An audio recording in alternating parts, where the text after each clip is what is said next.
Yes. I'm gonna bail out in this thing. Actually, let me end this.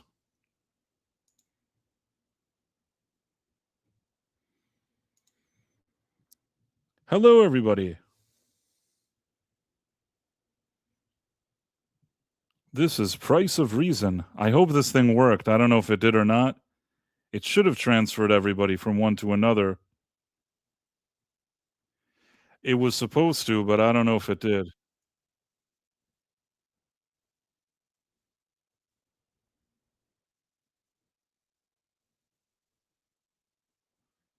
I see. Oh, Darren Mai sent the new YouTube link, so I guess that's something.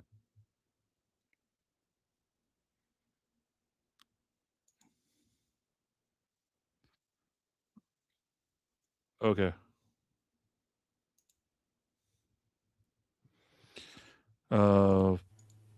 Is this working?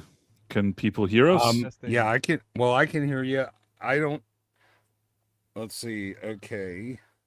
It sort of worked. I mean, we held on to some of our viewers at least. Yeah, we have 31 viewers. So we had like 56, but 31 is better than 0, I guess. Like 25, we're like, screw this, we're going. But it's okay. Yeah, they're saying we sound better. And sound better now? Well, that's good. Do we look better too? You switched over to StreamYards, right? I did. Yeah. This is now 100% StreamYards, yes. I didn't know you had StreamYard. Yep, everybody's saying we're good. Yeah, Mark, I feel like you're on the. I couldn't hear you well. I'm on the low side. Let me check my. Yeah, is my volume okay? Yours is fine. I raised your volume, Mark. Thank you. Yep. Let me know and I can. I think you can raise it even more, but yeah, at least. Let me check my sound settings. I tried to do that if it does on Rumble, but for some reason it didn't do it. Let me see for a second. Yeah, you still have a TV Shows Revisited logo up there, though, but just so you know. We were working very quickly here, Ista. That was good work. Good work. Yep. Let me know if I'm louder. Yeah, we're back to 46 now. Yeah. Yeah, every time you reboot Windows, it resets your microphone setting. I gotta remember to do that. Super annoying. Thank you, Bill Gates and Windows. Yep. Hold on one second. How do I find this stupid thing? Okay. Oh, okay. Yeah, I got there you go. Yeah, it does not look like we got a new Rumble stream. No, but it's fine. Oh, okay. He did share the YouTube before. Oh, okay. Yeah, that's what he was. Before the chat closed. But will you guys tell a few jokes in the meantime, and let me see if I can solve the Rumble thing. Sure, man. I need to have these ready. Why did the Scarecrow win an award? Why? Because he was outstanding in his field. Oh, that's horrible. And then I guess I'm kind of loud now. Putin was saying. No, you're good. Okay. So there was this pediatrician who did circumcisions, and he had this fetish. He liked to save all the skin. And one day his friend was over at the office, and he noticed all this skin the guy was keeping in a jar. And he's like, "What do you do with that skin?" And the guy goes, "Something I collect." He's like, "Can I use it?" So he takes it, and the guy's was handy with crafts. He takes the skin and he sews it up into this beautiful wallet. And the guy comes back. He says, "Hey man, I made this with all that skin you gave me." You can tell this is a juvenile joke. And the doctor goes, "What is it?" He's this little rectangle on his palm. And he holds it out. He's like, "It's a wallet, but if you rub it, it turns into a suitcase." That's so horrible. I know. When you're 8 years old, it's funny as hell, I promise. There we go. I'm still. Do we have any viewers left? I had to find it. No viewers. Yeah. Thumbnails. Well, it is late night, so yeah, we can get away with that stuff. Yeah. But we did have to, fix the situation, which was easy. It was bad. That was. Yeah, unlistenable. Yeah. Yeah, you couldn't keep going. You can have bad video on a stream, but if you have bad audio, oh yeah. I mean, it's just like I'm out of there. I don't blame anyone for not. But thank you for everyone who stuck around. Yep. I've got the one I told on that late night show we got forwarded to once. Okay, But got we're streamer probably done with jokes, configuration. right? I'm about to do something really naughty here. Okay. What are you gonna do? I am going to try to fix whatever this is. Okay. On Rumble? Remove. Let me see for a second. Choose as an existing stream. You know what? I'm just going to say remove. Now let's do this. Select a stream. Save changes. And now there should be a stream on Rumble too. Now it's not going to be the same stream that was, but at least it's a different stream. Oh, I don't have an account on Rumble too, only on Rumble regular. Okay. But there we go. Not that it matters because it's not. I did the thing, but it doesn't seem to actually broadcast to there. Yeah, it still has the. I'm pretty soon. seeing a new stream, but it's not. Yeah, you're only seeing some weird crap. It's not actually doing the thing. Yeah. Well, I tried my best. It's just really difficult here. I don't really know what to do. Yeah. Oh, wait. It appeared on Rumble now. Okay. Oh, after a delay, maybe, right? The 5-second delay. Oh, here yeah. we go. Yeah, Yeah. it's up. I'm there. And Hail chat.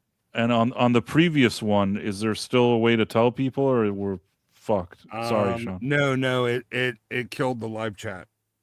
All right. Well, we did our best. I can't do more than we did. We have a Rumble, we have a YouTube, and we fixed whatever we could. I will go leave something in the comments for the old stream. Just give me a Okay. minute. Yeah, that'll work. This is the best case scenario we could have hoped for.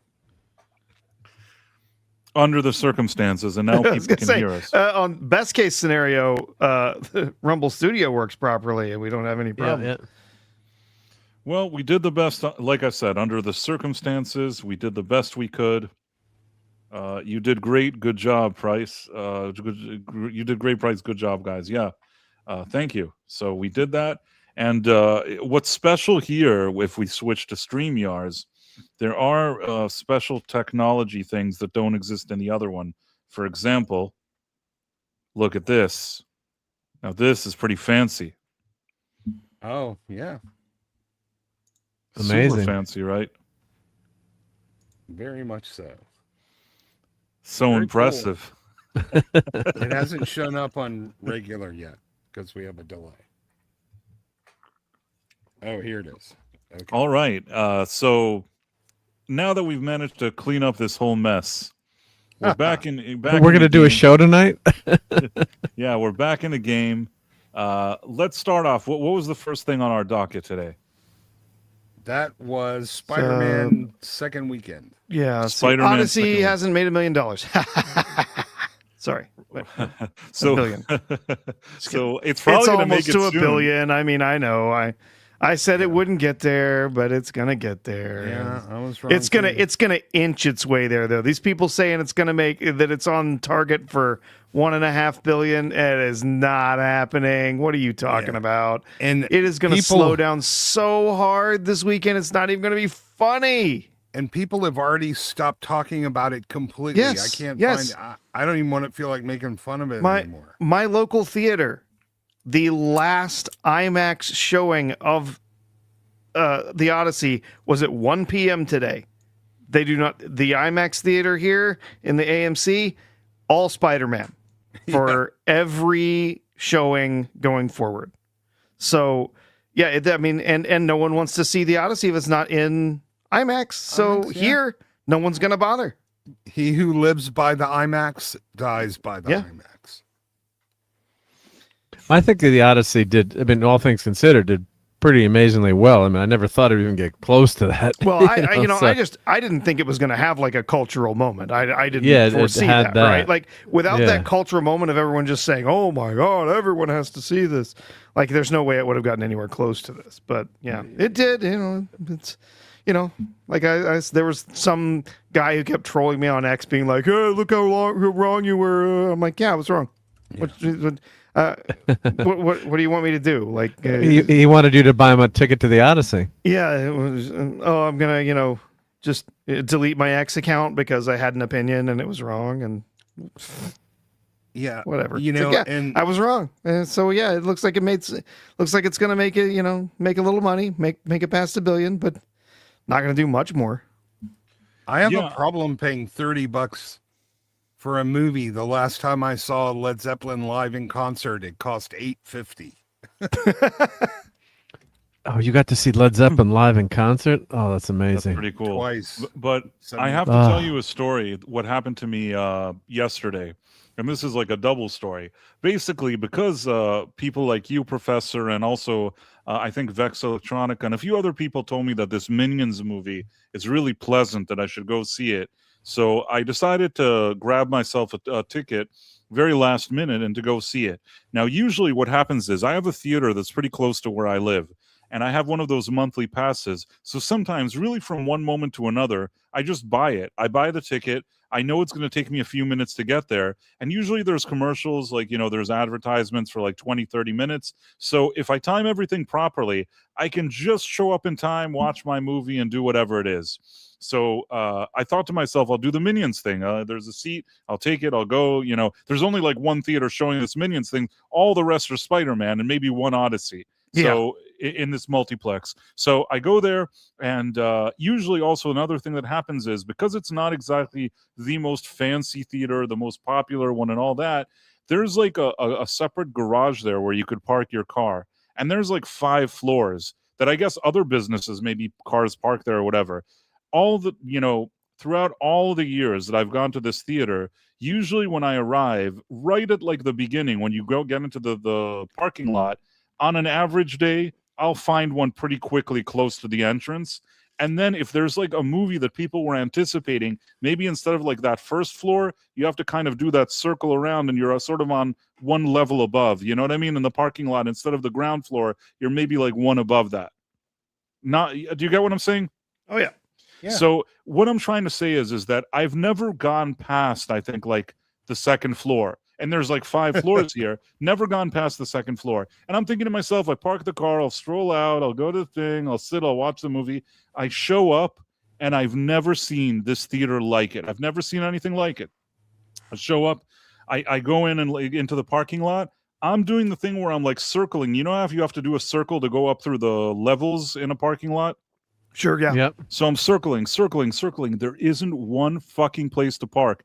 I'm already on the 5th floor, and I'm reaching a point where like soon there's a dead end. Like I either like drive off the roof of the building or I find parking. There's nowhere else for me to drive. And at the very end, I found like one spot and I parked there. Now I get out and I'm like, okay, how do I've never even been so high that I don't even know how to get out of there. So I'm like, surely they have an elevator, and they don't have. They had it like for another business and they locked the door. So now in order to get downstairs, Oh my God. I'm like a car. I'm circling like as if I'm going back the way I circled with my car to kind of quickly. And meanwhile, the time is going. I completely miscalculated with this Minions thing. So I ended up like really rushing. I showed up to the Minions thing. I showed up late. I missed like a few minutes from the beginning. It wasn't the end of the world, but I did miss a few minutes of the beginning. But and also when I walked into the theater, a place where usually there aren't a lot of people, jam-packed.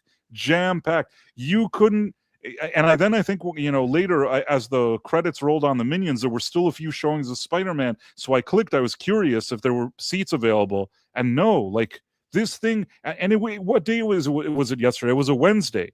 Basically, Wednesday seemed like the most chaotic Friday, Saturday that I'd ever seen in this theater, but it's a Wednesday.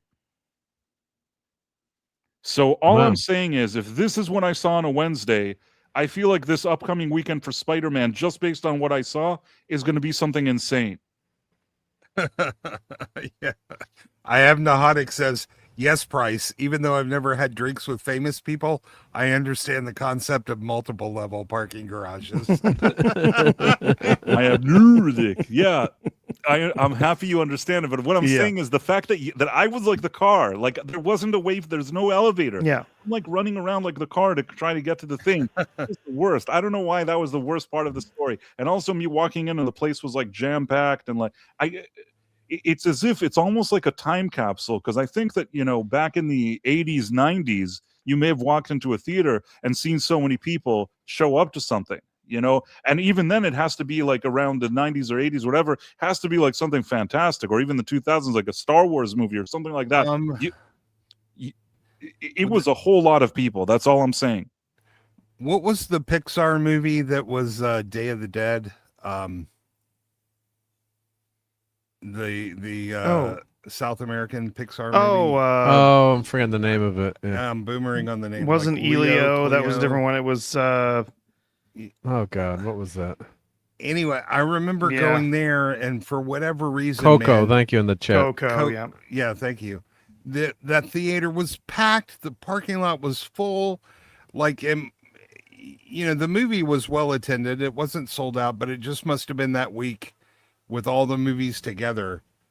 And I just remember thinking, wow, you don't usually see a movie theater this crowded, but it was absolutely packed.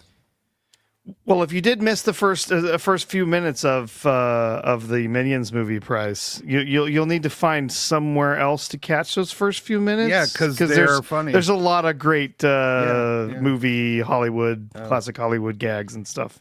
Yeah, in that first few minutes. I did show up at the part where they're like, that director with the mustache makes them like stars. Oh, there's a whole bunch of stuff before that. Yeah. Charlie Chaplin. Catch up. A bunch of what's his name? Not Chaplin. The other one. Charlie Buster Keaton. Buster Keaton. There's some Buster Keaton gags, and there's some other guy. Okay. There's another guy too. Harold Lloyd. There's a bunch of Harold Lloyd gags in there. There's a George Lucas gag too. There's a George Lucas gag right at the start. Yeah.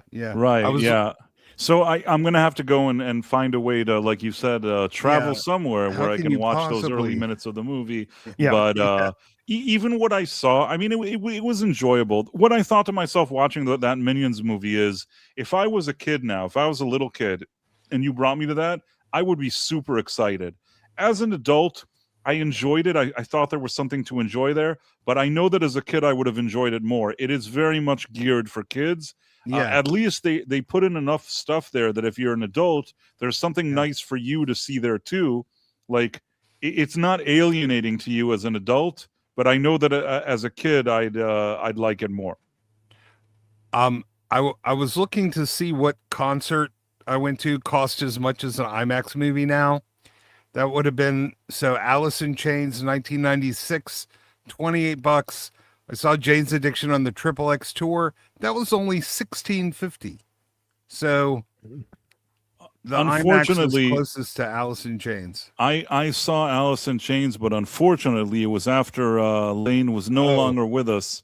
That's not really them. That's not really. To be honest, I like Jerry Cantrell, and I enjoyed the show that they put together. I don't regret seeing it, but it's obviously not the same thing as if you're watching Lane Staley. I've never seen Lane Staley, and that makes me sad because Alice in Chains with Lane Staley has to be amongst my favorite bands of all time. Yeah, but it wouldn't have been any better without Cantrell, because the beauty of them was their perfect fifth, both of them together. So. Right.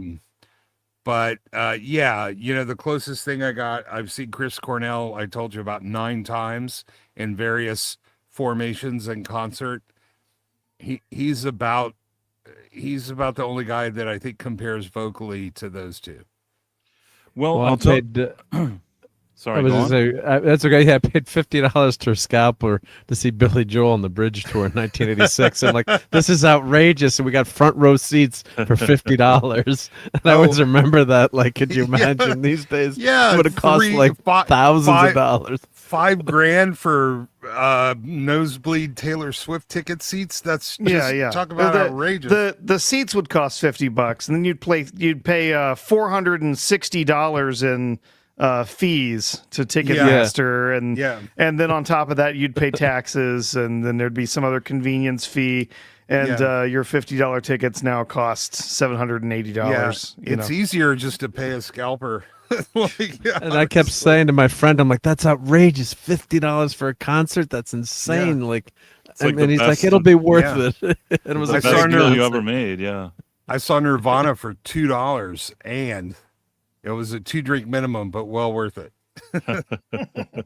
Well, Like this was before Bleach. Like nobody knew who they were, but it was the a saddest thing about incredible Chris show. Cornell is that he would do these kind of acoustic performances from time to time, and he was doing it in my area. And I had a friend of mine that lived somewhere else that he, I guess, passed by wherever he's living, and he had already seen a show like this. That basically it's Chris Cornell sitting around with an acoustic guitar playing a bunch of songs. And he said to me, like, you got to see this show. You can't miss it. And I said, Chris Cornell, he's going to be here around here in the area. I'll try to catch it.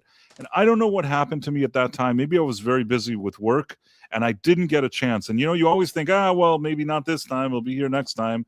I'm thinking maybe he'll come here with Soundgarden because he was, performing with them or going to perform with them, whatever. So I'm just like, yeah, there'll be other opportunities. And then, only like maybe a few months later, he deleted himself, or allegedly, we don't even really know what happened there, but let's say he allegedly deleted himself. I'll never get a chance to see him, and that's kind of sad because I really, really wanted to see Chris Cornell live.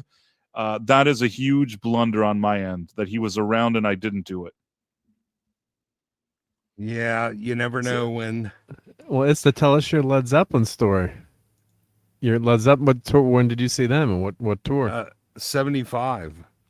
Is my mic cracking up again? Tell me in the comments. Just a little bit. A couple times I heard it, but it could be on my end. So I don't know. I don't know. Now I'm paranoid. Do you guys hear it, Professor Mark? I don't hear it. Sounds fine to me. Okay, Of course, we all sounded fine to each other before too. So that is true. There's a We stream sounded goes great bad. to each other before. Yeah, but I'm no, listening I to didn't the think I was stream and it crackling. sounds fine. Yeah. Mark, I have some fun concert stories, but Led Zeppelin was just sort of a standard amazing show, but I just regret being a little too messed up when I remember it. I have vague memories, but yeah, it's not as crystal clear as my sober concerts. Yeah. I do regret. But did you get know- lucky after? Oh, I got lucky before, middle, and after. That was 1975. What Everybody tour got was lucky. that? 75. That Everybody was Led got Zeppelin lucky 4. all the time. What Oh. what album would have been out in 75? Would that have been Led Zeppelin 4? Or I can't remember now. Or Let's see.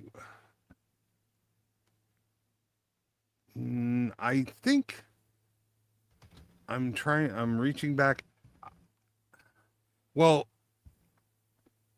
yeah, I'm not sure. I think, let's see, because I think they Stairway to Heaven. So but was it Houses of the Holy? I think it was Houses of the Holy. okay. Nah, this one band I always wish I'd got a chance to see, but I wasn't going to concerts that age. So I'm not a big concert goer, to be honest. I think that in my youth I went to a lot of concerts, and like I'm so proud of all the ones that I've seen. But then in the more maybe last like 30 years, I rarely feel like going to a concert. I honestly I don't like standing around with people. It kind of annoys me. I don't know. I guess now I'm a grumpy, like older asshole, so I don't feel like standing around. But the truth is that it's not that I had to become a grumpy old asshole. It's like probably around when I was like 20 something years old, I didn't feel like going to concerts anymore. Like or maybe like 30 years old. I'm like, that's it. I don't feel like going anymore. Now, once in a blue moon, maybe I'll go, but man, I'm not really like, Yeah, no, I get it. Me neither. Like it started, it kind of started around, I think maybe similar, maybe I lasted a little longer, but I don't think since I was 40. Like I'll go to small venues, intimate clubs. I like blues. Been to a lot of small blues shows, but I don't do arena stuff anymore. I got to enjoy Bruce Springsteen a few months ago. Oh my God. The political stuff was over the top. Yeah, it after sounds the like first miserable, 45 minutes of him talking about Trump, then you got to enjoy a little bit of music, I'm sure. Yeah, and I don't even like Bruce. My wife made me go, so I've always hated his music. Sorry, Bruce fans, just never did it for me. And then with all the stuff going, and didn't Mick Jagger just take him down a few notches, or was it Mick who said, people just want to go see us perform? I think it was Mick Jagger. Yeah, but listen, Springsteen always put on a great show. He played for hours and hours. Like I don't regret seeing him. I would never go see him now, but this was I wouldn't see him now. I don't regret what happened in the past, but I wouldn't want to see him now. Yeah, there are plenty of people that put on great shows though. Yeah, he is amazing for his age, I gotta say. I mean, the show was, if I liked his music, the show would was well done, and for his age, I mean, he's freaking. He is amazing. Should I make you feel bad about the Animals tour? Yes. Well, back to what we were saying about. We do have a super chat real quick if you want to. Oh, okay. Pull it up. Let's see. So since it's easier to do here, it is actually easy to do here. Let's do this. The Dead Man for $5. I think my wife is not alive. The sex is the same, but the dishes keep stacking up. Oh. It's actually quite a layered joke there. But thank you for the $5. The Dead Man has his own channel. He talks about Star Trek. You should check it out. I have a companion joke to that. What do you call it when you I don't know why I don't want to say this word. What do you call it when you come in your wife? Loading the dishwasher. Oh. Now we're canceled. It's horrible. Yeah, listen, I had a hard time saying that. I had to close my eyes. You really had to make an effort there, didn't you, Ista? There's just certain things that are just too, off color for, public company. It's weird. No, I think that also, some jokes maybe. Big Sur River was not impressed. Some jokes were more fresh back in the day, and they're less fresh now. But what was I going to say? No, it's not the matter of fresh. It's just like I think that now people get offended more easily. But yeah, that was it was a pretty mean-spirited one. But all right. I mean, you said it, and it's fine. It's the Night Owl. You can say whatever you want. Well, we do need a new dishwasher in our house. My dishwasher's broken, but now when I know you're the dishwasher. What I'm going to say to that one. Yeah. I've got to hand wash everything. Yeah. But what I did want to say is that back to what I thought of this weekend with the box office. So what do you think is going to happen this weekend with Spider-Man? Because based on what I've seen on a Wednesday, I don't see this thing slowing down. The fact that they're going to have the IMAX this weekend is going to give them a huge boost. It's funny. Usually the fact that you don't have an IMAX, you take a hit. But I think in this case, it actually may have helped Spider-Man because there was no IMAX, you didn't have the people saying, oh, I have to see it in the better theater. I'll wait. You know what I mean? Nobody was saying anything. They're like, Spider-Man, this is the theater. I'm going to go watch it. So in a way, not having IMAX was its big edge. Yeah. Mm-hmm. I mean, it could conceivably make more money this weekend because of the IMAX bump.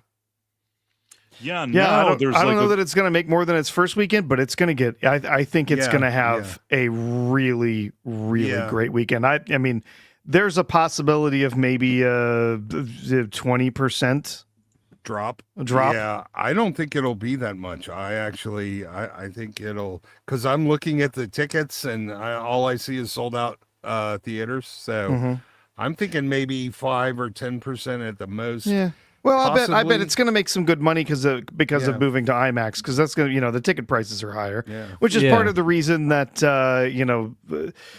that the Odyssey got where it did was the outrageous ticket prices for IMAX, especially the 70 millimeter ones. But I think there'll probably be a lot of just shifting of tickets. You know what I mean? Where they would have seen it in a regular theater, now they're going to see it in IMAX. So it'll make more because of that. I don't know if necessarily everyone wants to see this. More people. Everyone wants to see this movie too. It's doing so well, so you're going to have anyone that missed it the first weekend or couldn't get a ticket. I mean, it did $32 million on a Wednesday. Like, that's not a bad day and for a medium movie on the weekend like $32 million, that you'd take that. I mean, so it's at $1.1 billion or almost $1.2 billion worldwide. So it's such a huge hit, and then everyone's going to want to go see it. I mean, so it's And going the people that let's say saw it last weekend, you'll have people that'll be like, "Wow, okay, I saw it on a regular screen, but now there's IMAX." Yeah, And you're right. now- There'll probably be some of that as well. Like the repeat and see it again. viewers, like I mean, the repeat viewers are now going to spend more money to repeat the view in an IMAX. I think. Yeah. I'd rather go see Led Zeppelin again, but my ex-girlfriend owned a parakeet, and my God, that fucking thing would never shut up. But the bird was cool. How does this tie into Spider-Man's second weekend? You're not a fan of Zendaya as a girlfriend? I don't know.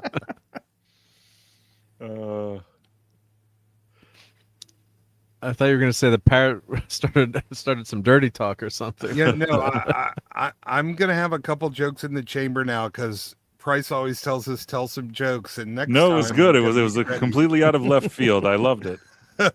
I'm gonna be ready. And yeah, well, I guess so. We have that, and then if this does so well, this Spider-Man thing, what's going to happen with the Odyssey?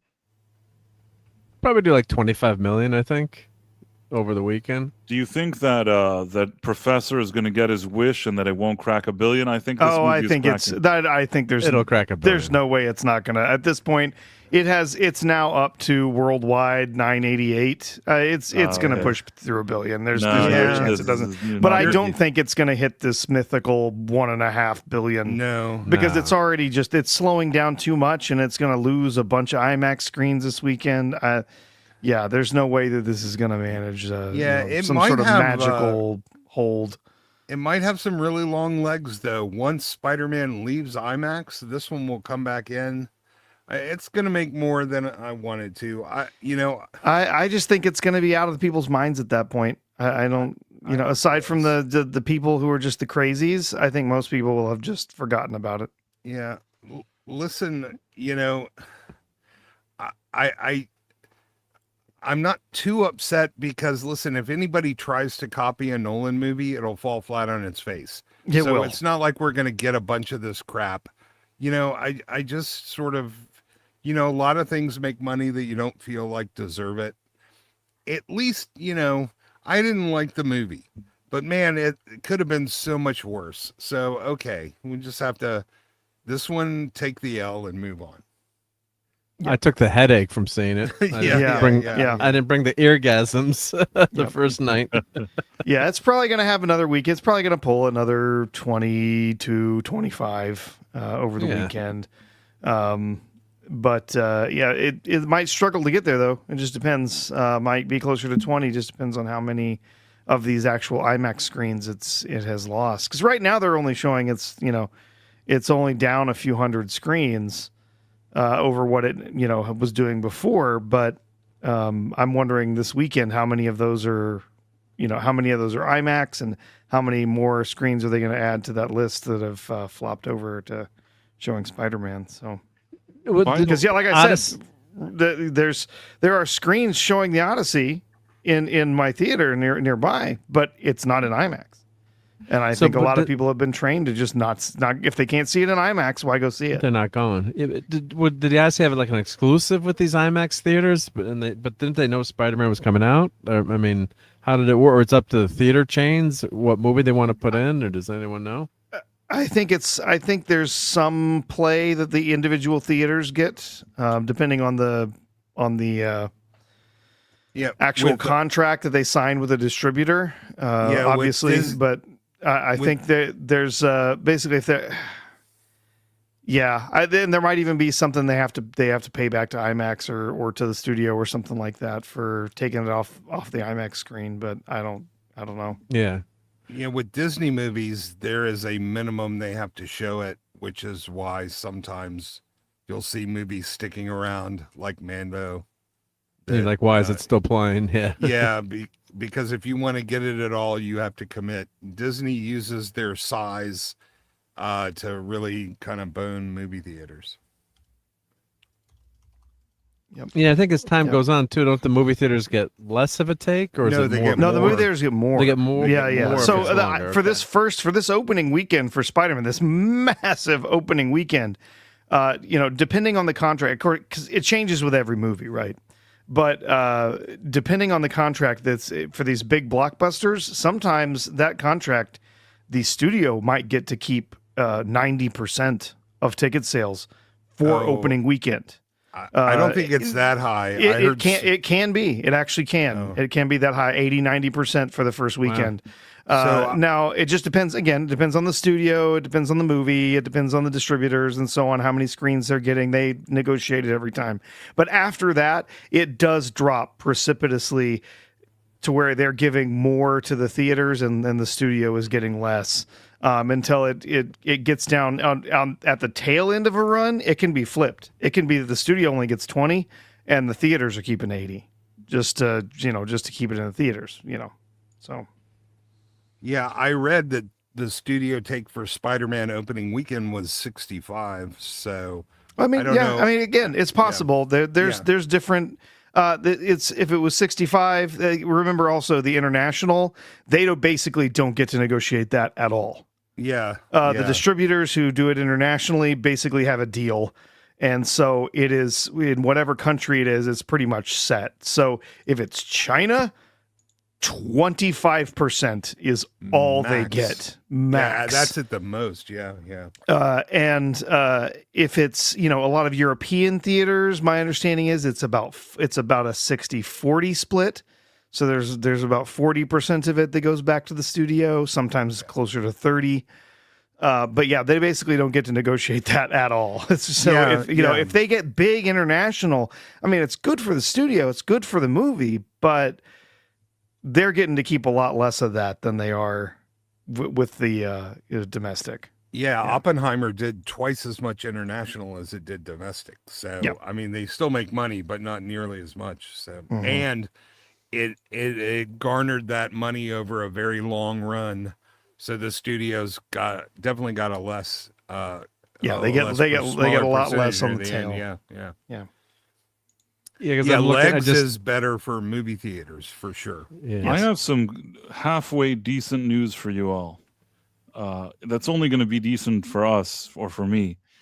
You know Okay. how I don't know if you actually see this. It's probably only for me. When we're streaming, it tells me that there's 86 people, but that actually is only counting the YouTube. It's not counting the Rumble people. So Right. I don't know why. I don't know what you guys see. Do you guys see the amount of people? I see we 27 can't Rumble people and 86 YouTube people. Which we're very grateful for. So I do Yes. think that because of the whole Rumble thing, we may have lost some people there that maybe would have tuned in. But I think that considering the technical difficulties we had, this is probably the best case scenario. No, And man. by Yeah, the way, for those that were wondering, I believe I asked for less what's it called? Commercials. Less commercials. Ads. Yeah. So people in the chat, tell me if you see, especially on YouTube, if you're seeing less commercials, because there's people that said, "Oh no, like how dare you?" And I made it so I said, "Please make it like minimal commercials." So let's see if that actually does something. How dare you? How dare you? I was just asking Grok to compare the Spidey Brand New Day versus No Way Home, and the opening for Spidey, the Brand New Day, 360 million. No Way Home was 260, and this is only 5 years ago. So yeah, there is some ticket inflation. Yeah, but it's yeah. still There's a lot relatively of ticket comparable. inflation. It's like 35% ticket inflation over the You last think that 5 much? years. Yeah. So Right, no, Yeah, total. yeah. I just want to address this. There is a button that you could say that you want minimal ads. So, like, you agree that there will be ads here and there. And I want to do that because I want to play ball with the platform. But at the same time, you could do a button that you could say minimal. So I did the minimal. And I'm hoping that actually did something. Yeah. And somebody said YouTube's going to do what YouTube's going to do. Right. Somebody said I saw ads in the beginning. It's all good. See, yeah, I mean, when you started, if they show an ad or two and they leave you alone, I just don't want a situation that like every second they're showing you an ad in the middle of the stream. That's the impression that I got, and I was trying to sort of lower that. So hopefully, if there's a good response today, I'll try to continue the less ads, because people are like, you must be raking in the dough with these ads. And the truth is, no, I'm really not raking in the dough. You I get think like that $1. right, exactly. If you're like, let's say, like, something, you have like millions of followers, those kind of Gary or Drinker, one of those things, for them, probably the ads are worth it because there's so many people and they're watching and in the replay and all this stuff. But for me, like, it really, I'm not doing this because I think I can retire if like I tell them to put ads. It's more like, if I'm not, I want to play ball with the platform, if you know what I'm saying. Yeah. So you're not streaming from a tropical island somewhere in the with the beach somewhere. Yeah. When you first started talking about the ads, your mic cracked really bad. I just want to confirm, did everybody hear that, or was that just me? I didn't hear that. I didn't hear any cracking. No. Okay. Yeah. I think my headphones might be going bad. Maybe it's your headphones, yep. But my dad was an inventor, invented, if you're an electrician, you know the tool he invented. So we'd be at trade shows or working. He's like, God, and the guys would be like, the son of a bitch that invented that must be on a beach in the Bahamas somewhere. And like, my dad's like, yeah, he probably is. Yeah, the bastard, like, he's, and it's like him. It's like he worked, 6 days a week until he passed, unfortunately, basically. Is fewer not a word? There isn't the word fewer? You said less ads, and the actual it would be fewer. Yeah. Oh, okay. It is a late hour, less ads, fewer. Mark S47 was saying so. I was like, yes, it's fewer. I'm not going to correct him because I don't want to be a pedant. But. The guy who invented Post-its should be living on an island, but he didn't even get to own his that's a own famous story because he worked for 3M. So he invented the adhesive. It was his name? Silver, right? Was his name? Adhesive didn't work, right? Yeah, it was a failed experiment. They were trying to make a really strong glue, and they ended up making this stuff that did barely stuck to anything. And then because he was just an engineer at 3M, he basically didn't get to keep any. I mean, he's paid well as an engineer at 3M, but he didn't get to actually do anything with the patent or anything for himself. Didn't they see him using it all over his computer and stuff, and that's how they figured out. Yeah, he's like, it didn't work for what we wanted, but I got this thing here. Wasn't it someone else who figured it? It was someone else who I think by accident. He had a colleague that started using it to make removable bookmarks. If I remember, so something it like was that. His colleague that was using. Yeah, and then people were like, "What the hell is that?" So, just quickly before we move on, maybe to discuss other stuff, Spider-Man. Brand new day. So until now, it's made $1.188 billion. Yep, not bad. I'm guessing that's probably going to add another 800 this weekend at least. Yeah, man, this is insanity. I mean, so quick. It's just. I can't. Usually, I don't say this about a movie, but I can't imagine this making less than $2 billion. Yeah, it's not going to add 800 over the weekend. Maybe the whole next week. Maybe the whole next week. I think that by Monday it may add another 600 million. Yeah. Yeah, because No Way Home made 1.9 billion, and I asked Grok to take into account inflation. So it said with inflation and ticket prices, the opening for No Way Home would have been between 310 and 325, and Brand New Day is 360. So. It's very, but it's impressive. Has it opened everywhere internationally? If people read my comment about the movie, they might have a huge drop off now that they know I'm not happy. There's nothing that you could say that'll make this thing drop off. I walked like 5 flights of garage things. Trust me, there's nobody cares. I'm telling you, I was shocked to see it, and I understood when I see it that this thing is going to make significant money this weekend, because Wednesday is a strange day to see so many people like that. Yes, Spider-Man is the new Star Wars. Absolutely. Were there any popcorn buckets left, or is all the merch sold out? Or I didn't even get to. I mean, I was in a hurry because of the Minions. I mean, it's funny. I'm the only person in that whole complex that went to that. And the funny thing is, the one with the Minions was such a small theater, like their smallest theater. they gave for the Minions. By the way, it was almost full, but it was small. There's like three rows in it. It's like they found that there's one. I like think a living room. it almost feels like a living room. They have one like that. Probably they keep it around for some little indie or something that comes in there that they don't give a shit about, if you know what I'm saying. Yeah, or So, birthday parties. yeah, yeah. Also, I sometimes I could tell. You're right, Ista. Sometimes if you go to these kind of AMC, it'll say, "Oh, this thing has been rented for a private party." Yeah. It actually says that if you want to buy tickets. Sometimes that's exactly the theater to do it. Because honestly, with like 3 rows, even if let's say you bought all the tickets, you could probably make that happen. You know what I mean? Yeah, yeah. Oh, we should have a watch party with the Odyssey with with all our friends here. Yep. Yeah, I mean, I took for my birthday party. I took my friends to all. I've treated them all see Green Lantern, and I still get flack about that. So let's say like you I'm sure they have like a better deal for you, but let's say you buy the theater, you're like, I'm going to do my own screening or whatever it is. So if there's like 3 rows there, and that's what it looked like there were like 3 rows, and let's say, I don't know how many, there's like 12 seats, because I'm telling you, it was the smallest theater. So 36 times what? Times 20.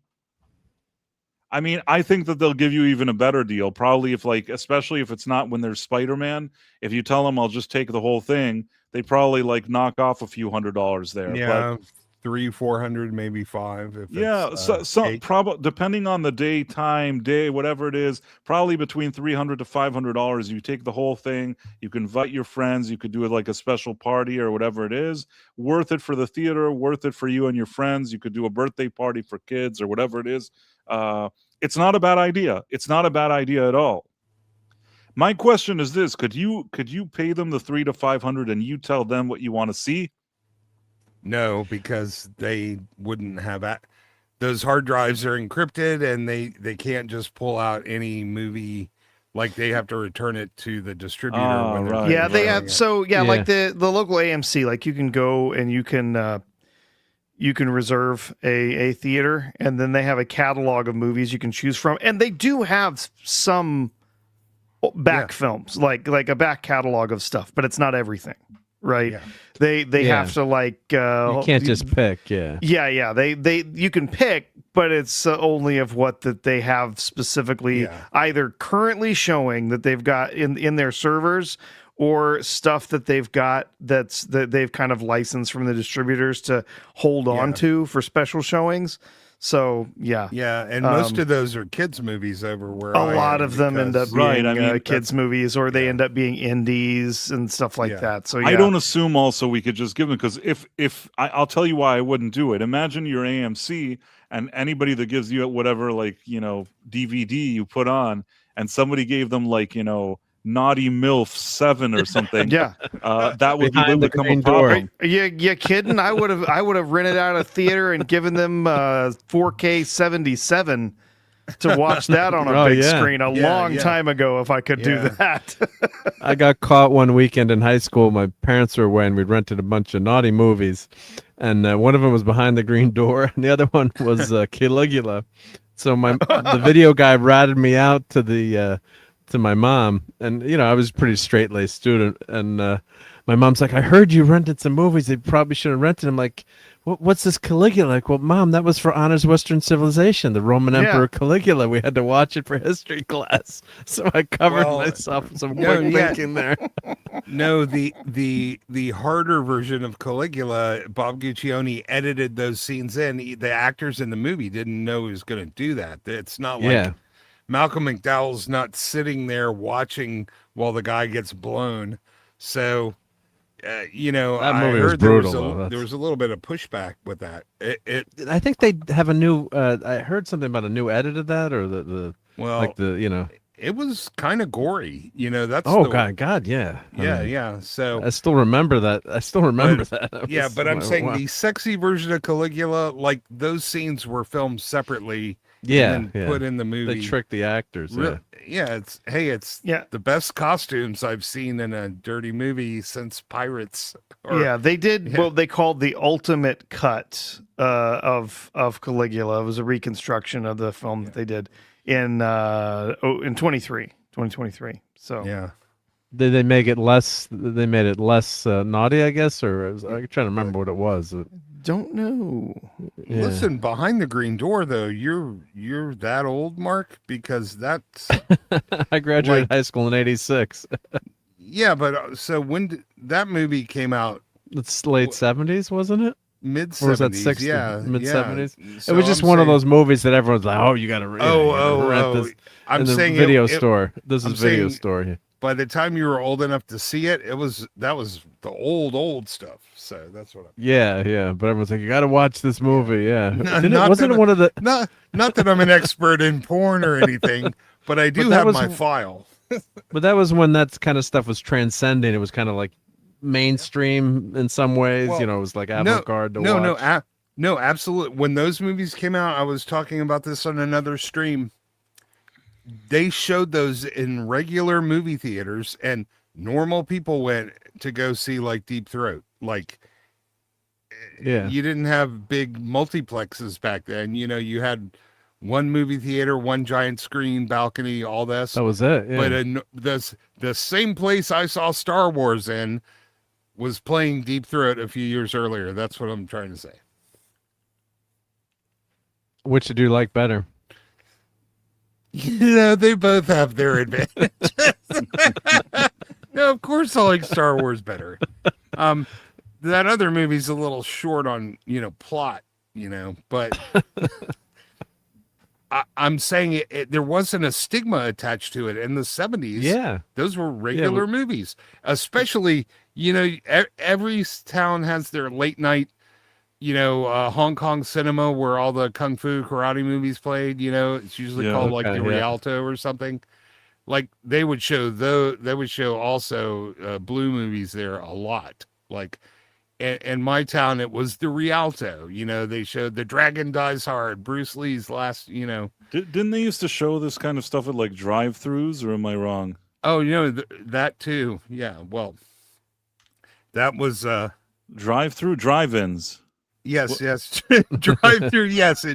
I love drive-ins and not just Drive-through theater. Yeah. Drive-through. no, man. Everyone jump out of the trunk now. Yeah. It's so good if you have a drive-through and it shows you like naughty movies and you're driving through. That's While wonderful. while you're waiting for your burger and fries, they're showing you. I'll have a Caligula. frosty large fry and a cup and a moist towelette, please. But no, drive-ins were great. I probably missed those more, man. Oh, Yep. You used to have to tune in on your radio, but then they started to have these speakers they would leave on your door, like on your window slot, so you get better sound than through the car radio. mhm. But that was great for a date. You could eat, the food was decent, then you could roll up the windows and have private time while the movie was still going on. They were awesome. I miss literally drive-ins. what like my earliest memory, or one of my earliest memories, is getting to see Empire Strikes Back in a drive-in. That my parents took me. I was in the back seat. I asked my mom about it years later. I'm like, I remember like this. Did we go see this at a drive-in? She's like, yeah. Wow. You were really young. And I'm like, I remember this. Like I have like this picture in my head of like, see, she's like, yeah, it was after Empire came out. It was a few years later. They were doing like a double feature. Hey, Robot Head's here in the chat. You want to send Yeah. him an invite? They were doing sure a double will. feature with Star Wars He's and Empire. probably thinking to himself that he hopes that I see him and Yeah. send him an invite. That's what Robot Ed is thinking Well, right yes, now. always. He wants to talk to us about the can't wait. drive-through. He can't wait. To I'm get here. thinking Can't wait. he's trying to figure out what day it is for us because it's always so much. It's now different, like guys. Saturday in It's Australia. tomorrow. It's Saturday of last year with 6 months offset. I don't know. By the way, Robot Head, if you're still around and you didn't run away, I sent you a link, but I understand you're likely busy. I will say this, that I once had a really strange situation with because you mentioned porn, which I wouldn't mention, but you mentioned it. So I had a strange situation at an airport. I'm gonna I'm gonna give like the concise version of this story because there's other weird things that happened at this airport. But I'm just gonna say this: I was between a few flights, and I had a connection. I think that I was in Los Angeles, okay, or something. I needed to go from Los Angeles maybe to somewhere else, but I believe I was at LAX. That's what I think at least. So basically, I'm at some gate and I need to catch another flight, and or I was in LA doing, but now I have to catch another flight to somewhere else. So uh, I don't know. I ended up getting to my gate, and I sat down, and I really didn't even know. Honestly, I didn't even notice. I didn't notice who I sat down next to. I think I was just like looking for a seat, and then like I sat down, and as I'm kind of minding my own business and not even like aware of my surroundings, some lady next to me says, "Hey, can you help me open this, this bottle?" And it was like a bottle, like a little bottle of champagne or something. And then I looked at her, and I mean, she looked like the type of woman that may have met with some surgeons at some point. But I mean, it wasn't like horrendous looking. It just kind of, it was obvious that there were many surgeons that she spoke to. What's it? Look, Wowzers. E.C. Thomason in the chat. What did he say? Was it Leona Lewis? It wasn't Leona Lewis. No, but this is really good. Like, there's one part of the story that I love. That like this is the best part of the story. So she says, "Do you have the thing?" And I helped her out with the bottle. I don't know what. And like it's strange because I'm in an airport and this lady who looks very kind of Buxom is the word. What'd you say? Buxom. Like very curvy, buxom. Very curvy and very, like I said, looks like Yes. surgeons had met with her Like- at some point. And I like opened, a center of gravity far forward. something like that. So in any case, I Okay. open it up and there's like this like that noise when the thing opens. Yeah. And a few people are looking at me, and it's like now I'm like opening champagne, and like she like puts out her glass, and I guess like I pour it. And this is such a strange situation for me to be in because I don't know. And if probably a few people are like looking, it's like, why is this bum sitting there with this lady? And I pour the thing to her, and she starts talking to me, and like I just have time to kill before my flight, and she keeps just talking to me, and I'm like, man, this lady is really like, where did they come up with this stuff? It's like you wouldn't believe that this like. It seemed almost like surreal that I'm sitting and talking to this lady because she felt almost like unreal. I can't really explain it. It was really strange. So Did you hear music that sounded something like bum chicka bum wow? trust me, I could have heard that music in my head. And then suddenly she looks at me and she says, "You don't recognize me." And I said, I am I supposed to? So she said, I Pamela was Anderson? What'd you say? Pamela Anderson? No. So she said, she says to me her name, and I still don't know who it is. And she says, I was recently voted MILF of the Year.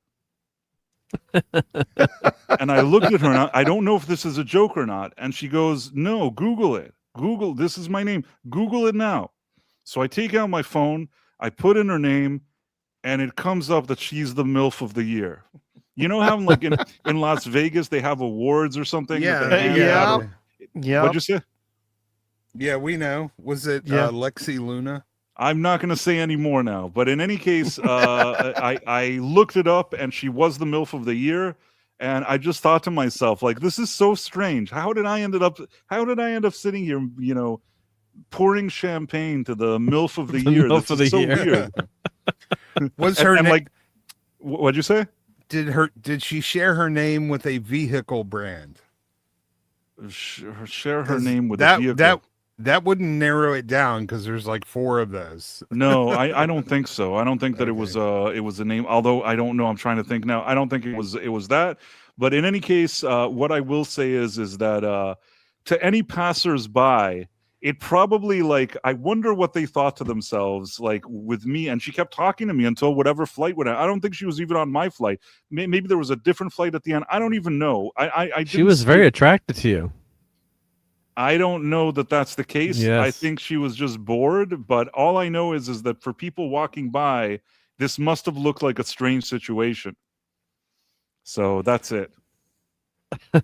Well, maybe you were the podcaster of the year. What's the acronym for podcaster of the year that you wanna have sex with? A pilf? Pilf. What The MILF makes a pilf. what year was this? Price? What year was I'm the this? pilf. That's what I should have said to her. But I don't think I was really doing podcasting then. I should have said to her, "You're the MILF. I'm the pilf of the year." What year Google it. was this? So you won't tell us what year or around what year? This was He'll something tell us like in the private chat. this was something like, I would say at least I could be wrong, but it was at least like 8 years ago. So it could have been like a year, give or take a year or two. I don't know, but this is like this didn't happen to me yesterday. It was certainly Okay. pre-Couve. I just don't know the exact like setup or whatever. But I do remember that the MILF of the year told me that she was the MILF of the year, and I Googled it, and she was the MILF, Oh. and she was so happy. Never have I seen somebody so proud. You'd Well, think she'd won like Lisa a Ann, maybe. Peabody. You'd think Yeah. she won like No. a Peabody award. She's like, I'm the MILF Well, of the year, and yes, the she was. 2018 MILF of the year was Sherry DeVille, but you said she didn't share her name with a No, it vehicle, wasn't Sherry so, DeVille, yeah, but I'm yeah. not going to say anymore. It wasn't Sherry Yeah. DeVille, but it was indeed. Whenever she told me that she was the MILF of the year, she was the MILF of the year. Yeah. So Was she very attractive in person, but a little Well- too top heavy?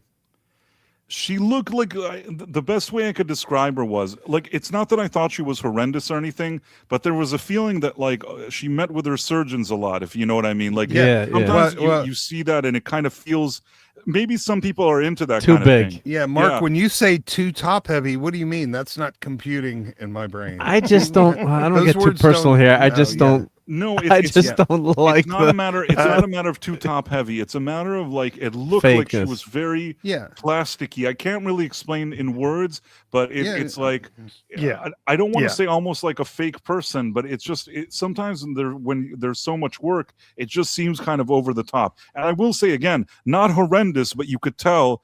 And it's kind of odd, you know what I mean? It's not my preference. Like I prefer that like whatever the woman kind of looks like, that's what she looks like. I mean, to have like a million operations is kind of strange. Yeah, me. when you first told the story, Yes. the name that popped in my head was Tory Lane. Because she's been known to like screw with people in public. Mm. So Yeah, I saw one of those in person at a restaurant the other day, Bryce, where you're like, my God, how much work have you had done? Like seriously. Oh. scary. yeah, in the late 90s, I used to go to CES every year, and so Yep. you'd see a lot of them there because they would have the AVN awards around the same time, and Yep. so yeah, they And for people who don't know, this is adult films. yeah Yeah. when you said she had a lot of doctor stuff, that could be a lot of different things. That's why I wanted you to be.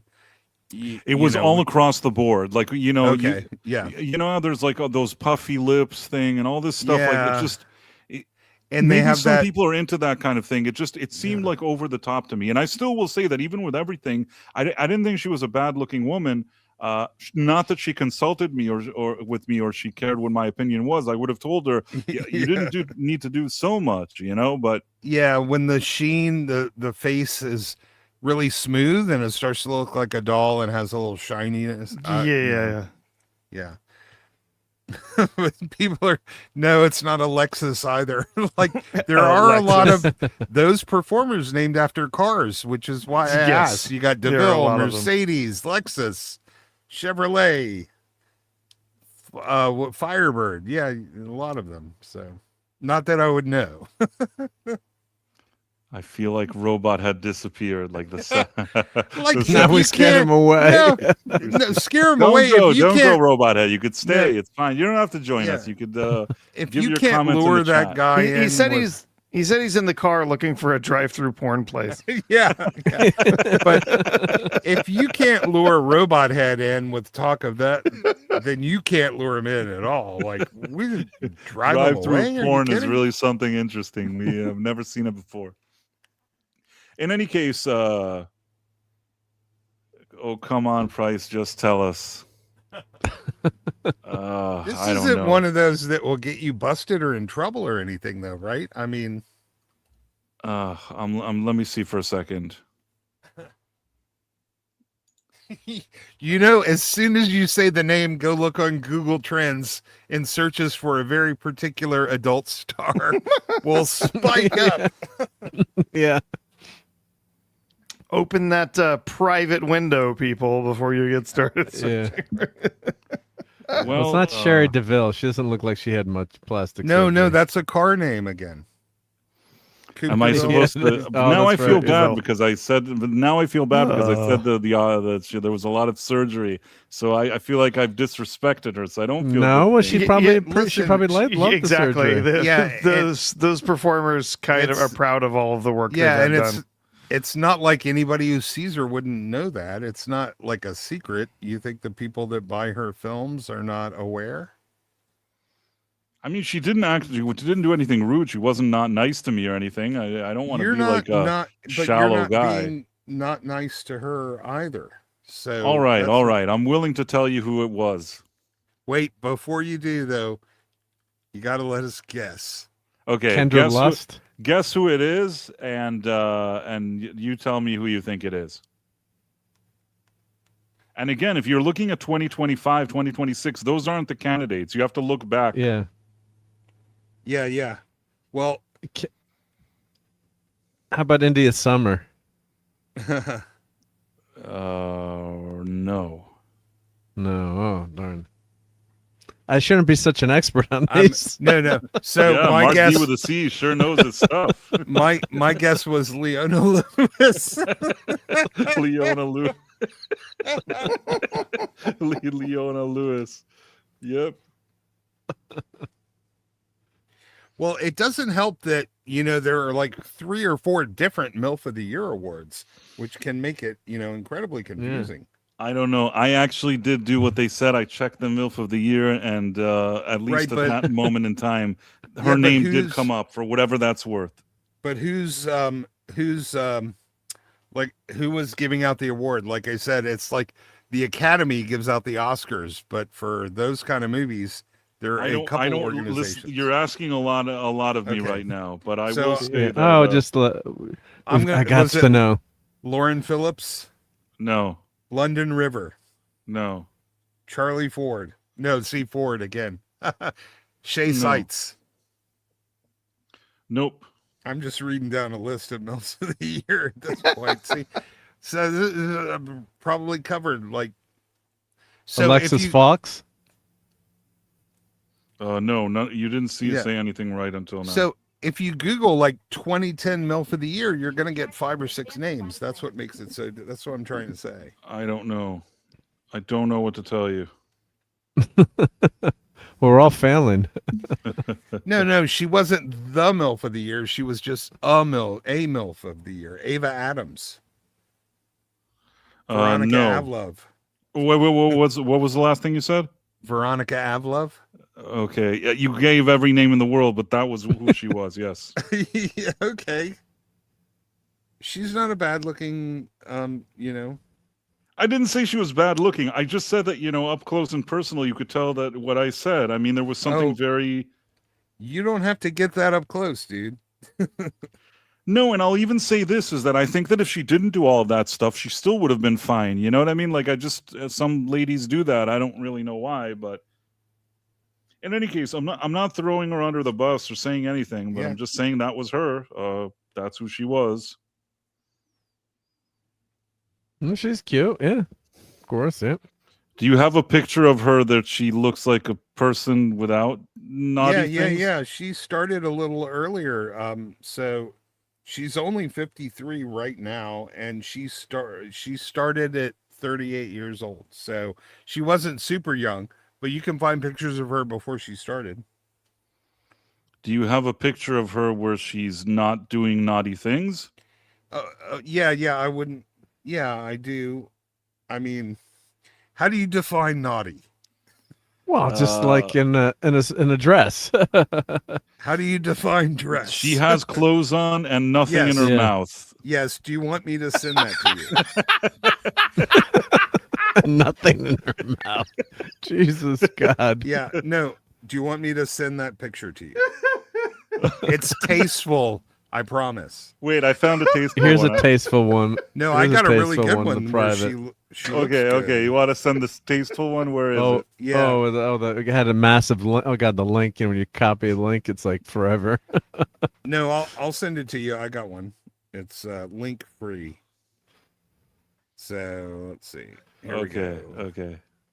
Very classy stuff happening here on the night out. You're sure she doesn't have anything in her mouth? You're sure?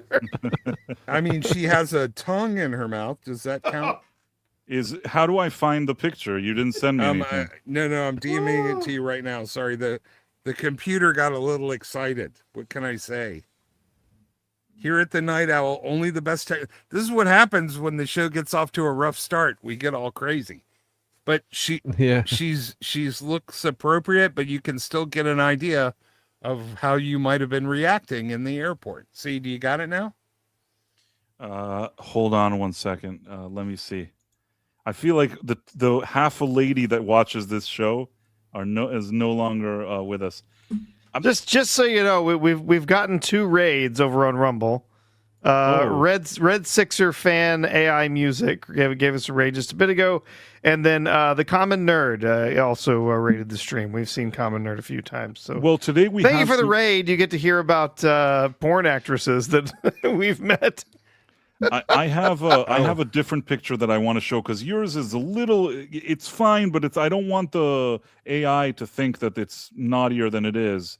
It's a very clear. No AI is going to mistake that. She's clearly wearing a complete coverage. This is her. Okay, I think this picture. The other one is like complete coverage, sort of. You know, there's a lot of things spilling out there.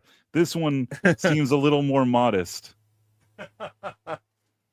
No, I like mine better. Sorry. I'm sure you like yours better, but this one I think is the one that's going to get me into less trouble. Okay, Yes.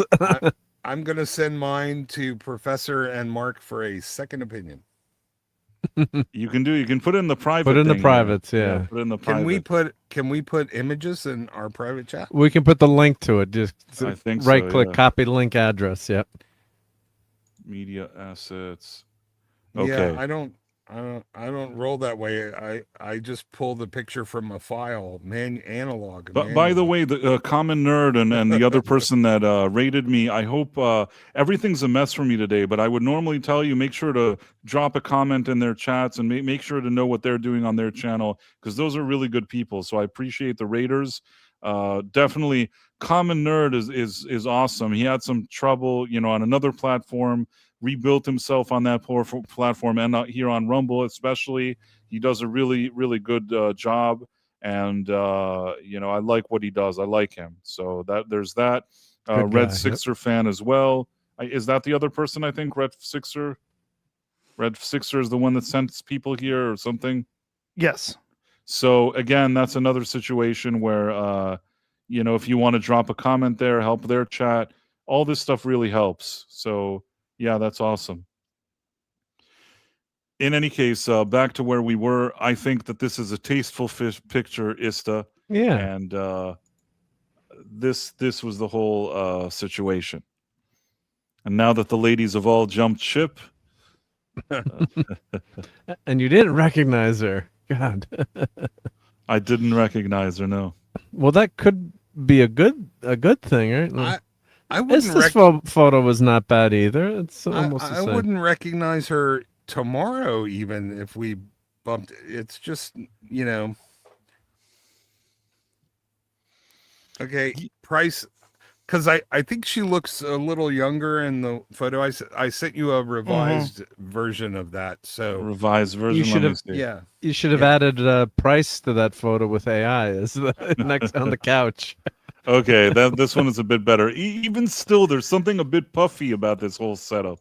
yeah, But, but you could crop it down to her face. I just think I like the way she has a nice smile in this one. That's what it, Yep, that's Yeah, my search is going to be really screwed up for the next few days. that's what people notice first about her smile. yeah. Let's see for a second. Share screen. And yeah, that was your picture. Yeah, there we go. You managed to scribble there. I was gonna actually scribble even more. I think you should have. But can you tell what I mean? That it's a bit over the top. You know what I'm saying? You think? Yeah. You look like, did you have a black eye when you got home? You didn't even realize? What did she need you to open the bottle for? She had built-in can openers. You know, I may have even thought of that at that moment, but I didn't say anything. I helped her with a bottle. But imagine if you're a bystander and you see some asshole pouring this lady some, like, she had a flute where I'm pouring the champagne into her cup, and she's like giggling, and I'm sitting there. I wonder to myself, what are these people? What do people think that I am in this? How much did this guy pay for this hour? Wait, who walks through an airport with a champagne flute? Like, I have no idea, man. But that is 100%. She had the champagne flute in the bottle, and I poured her, a thing. I don't know. You do know there is a person on YouTube with similar features that actually features videos of her opening bottles and breaking watermelons and stuff using her inherent, maybe not. Maybe that's what she wanted, but in that airport, she didn't feel comfortable doing it. So she's like, maybe this idiot here can open this bottle. I don't remember, maybe she was holding her flute, and then that's why I had to open and pour the thing. I don't even fucking know, man. Okay. It was surreal. That's all I can say. It was a surreal situation. When I say innate, I mean aftermarket innate. Like, as in, she didn't have to reach into her purse to grab a separate tool. But I'm not saying innate as in she wasn't necessarily born with it. She doesn't usually reach in her purse to grab tools. Well, in any case, it wasn't the worst thing that ever happened to me at an airport. Let's put it that way. But certainly it was strange. And the funny thing is that I then met with some people, and they're like, well, how's your flight? How's this and that? I'm like, yeah, I met a MILF of the year. And it was like, and everybody kind of looked at me and they didn't understand. And I'm like, just shut up. Don't say anymore. Yeah. So, well, the line, when a woman tells you she's MILF of the year, you're supposed to say, what do your kids think about that? I first of all was surprised that she really was the MILF of the year, like, because I thought she was kidding. You know what I mean? It's like, I thought she was being quirky, like she's like a quirky lady, and like she has the flute, the champagne. She looks like she met with the surgeon. It all seemed like bizarre to me. So when she said I'm MILF of the year, I honestly thought it was a joke. But she said, Google it. She said that. And then I took out my phone and awesome. and I Googled it, and I'm like, okay, I understand. Yeah, you should have said, I don't think Leslie Headland would like that. She doesn't like me Googling other women. Google it. Just turn on incognito mode first. Google it. I didn't turn on incognito. I hope It's my the only wife time doesn't I ever use my What'd you computer say? tomorrow. I said, I hope my wife doesn't use my computer tomorrow. Your wife is gonna wonder why you're searching for MILF of the year. MILF of the year, yeah. MILF of the year and Leona Lewis. She's gonna not understand 2015, what happened. 2016, 2017, 2018. That's a lot of MILF. Did she win a few times? Oh no, I say that's Oh, he was checking the different searching years. for Yeah. all the different years to see which one. Oh, she's only 5'3"? Is she? I don't know. I thought that she must have had high heels on. At the same time, also she was sitting down. She didn't seem very short to me, but I again, I think that I sat down, and at some point she got up and went to her flight. I didn't like get up after her and walk, so I just sat there. Maybe it wasn't clear to me, and I think she had high heels on. So not saying that made her 7 feet tall, but if she's like 5'3", it could at least make her like 5'6". When she got up and walked away, Price sat there with his bag on his lap for another couple of minutes. Okay, Price, did you take a shower afterward? Because I just saw a movie and I read the description of the available acts on display. I hope you maybe took a shower and went to the doctor just to be safe after meeting her. This I think woman it's fine. is She just sat next to me. nasty. That was it. I didn't do anything beyond that, and I think it's fine. Didn't have anything to worry about. I don't know, man. It seems like if you get within 5 feet of her, you might catch something. It's possible, but it is what it is. Interesting story. She seemed very quirky, like very offbeat, this lady. Yeah.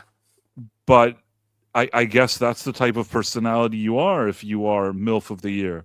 Which means like having like 7 guys at the same time. Yeah. Yeah. Why not? You have to be a certain type of person Yes. Yes. If you, I don't think this is appropriate subject for the show. I will leave you guys a private message. Yes, let's leave that for whatever you're thinking. I think it'll work well as a private message. Let's just say her and Bonnie Blue would have a lot to talk about. I see. All right. Well, we went over this weird thing. How did we even get to this thing? How did we get to talking? Blame Mark. always ask Did I Professor- mention? I mentioned Caligula and Behind the Green Door. I think was that me? Something. Something like that. It's always easy to blame Mark. That's No, it was my Ista. tagline. If we got to talking about MILF of the Year, it can only be Ista. What did you say that in the year there were theaters that used to show naughty movies or something? That's probably how we got here. There we go. And then All from right, the blame naughty Ista. movies, I remembered the MILF of the Year situation. So that's how it all connected. Completely off the rails. I don't even know. We started with like Spider-Man and Odyssey's box office. Zack Snyder. Zack Snyder was taking in some selfies. Right. and Okay. On Zack James Snyder. Gunn's birthday. Is it James Gunn's birthday? That's what I heard. He's taking it on James Gunn's birthday. Okay, wait a second. James Gunn birthday. August 5th. So that would have been on Thursday. And then you had Zack Snyder. Let me see if I can find this thing. Instagram. Well, as you're finding that, I better. That's a good point for me to drop out because unfortunately I do have that meeting and I got to take a half hour to clear my browser history. But You do that. Wait. You do that. Well, before But- you leave, Mark, look in the private chat. oh yeah, let me see. Yeah. Oh my God. Okay. Oh, Lord. Oh Well, Lord. But anywho, I'm going to be at Terrificon at Mohegan Sun this weekend. So if Oh, that'll be anyone's awesome. in the Connecticut area and wants to meet up, I'll be there on Saturday. And there's a lot of great artists and writers, and Priscilla Presley's going to be there. Leah Thompson, from Back to the Future, and Well, Yeah, I'm some in great New guests there. Jersey, so it's not far, but I don't really have any tickets there, and I don't know how I'll get there and what I'll do.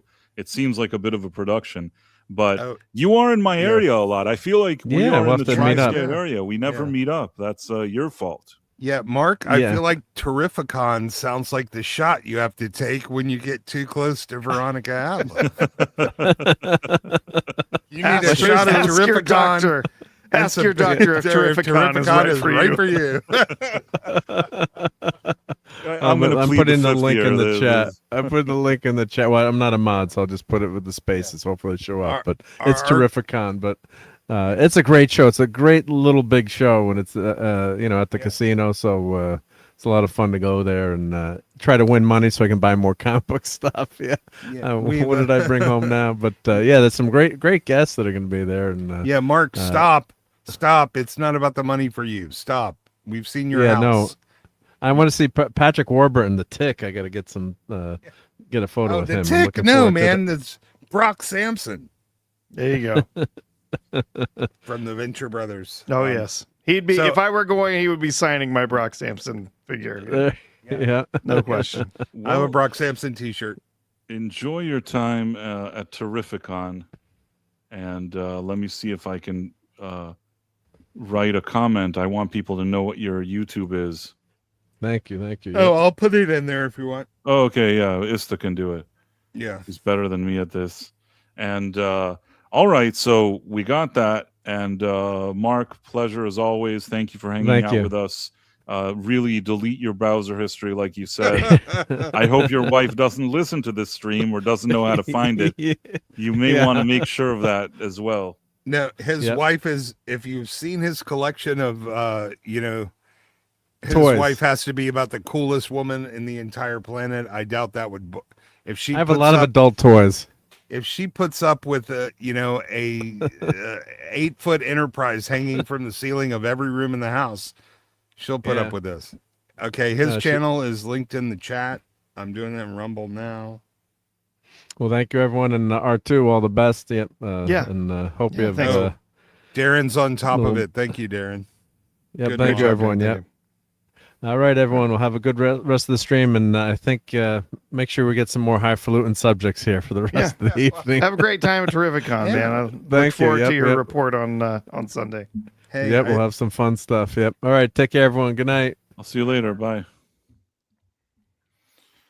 All right. Well, now I can share this thing here with Zack Snyder. Oh, I So- shared it too. I was gonna Is say, this Either thing? one. when did he so meet Veronica Avlov? Oh, sorry. You did it as well. no. Oh. You got it. You're on his original post there. That's good. Okay, so basically, what he did was, what happened? I was on Veronica Avlov. I don't think so. Zack Snyder hanging out with a bunch of amazing people today down at WB. It's kind of a strange post. You know what it reminds me of? That same desperation that Ewan McGregor shows every couple of months about Obi-Wan. It's true, but the only thing that I'll say is that Zack Snyder is in better position than Ewan McGregor. Like, Ewan McGregor, I think that there's zero people out there saying we really got to have more Obi-Wan series from Lucasfilm. I think that they saw that show that he did, and nobody's looking for it. Now, Snyder, like him or not, he does have some people that are interested in what he has to say or what he has to do. I will also say that he does have some connection. He's very well in with that Saudi guy that led the investment in this thing. That's true. He really is his friend, like the Saudi guy. And though that Saudi guy is making a different movie with him. So I think that, obviously those Saudi people that invested, it's like, oh, we're not going to influence the content. Still, when you invest a ton of money and you call up Ellison and say, hey, really would be nice if Zack Snyder got like some movie, don't think that it's impossible. Now, the question is, like, and this is not a question if you like his movies or not, you like him or not. This is just politics. This guy is in with the right people.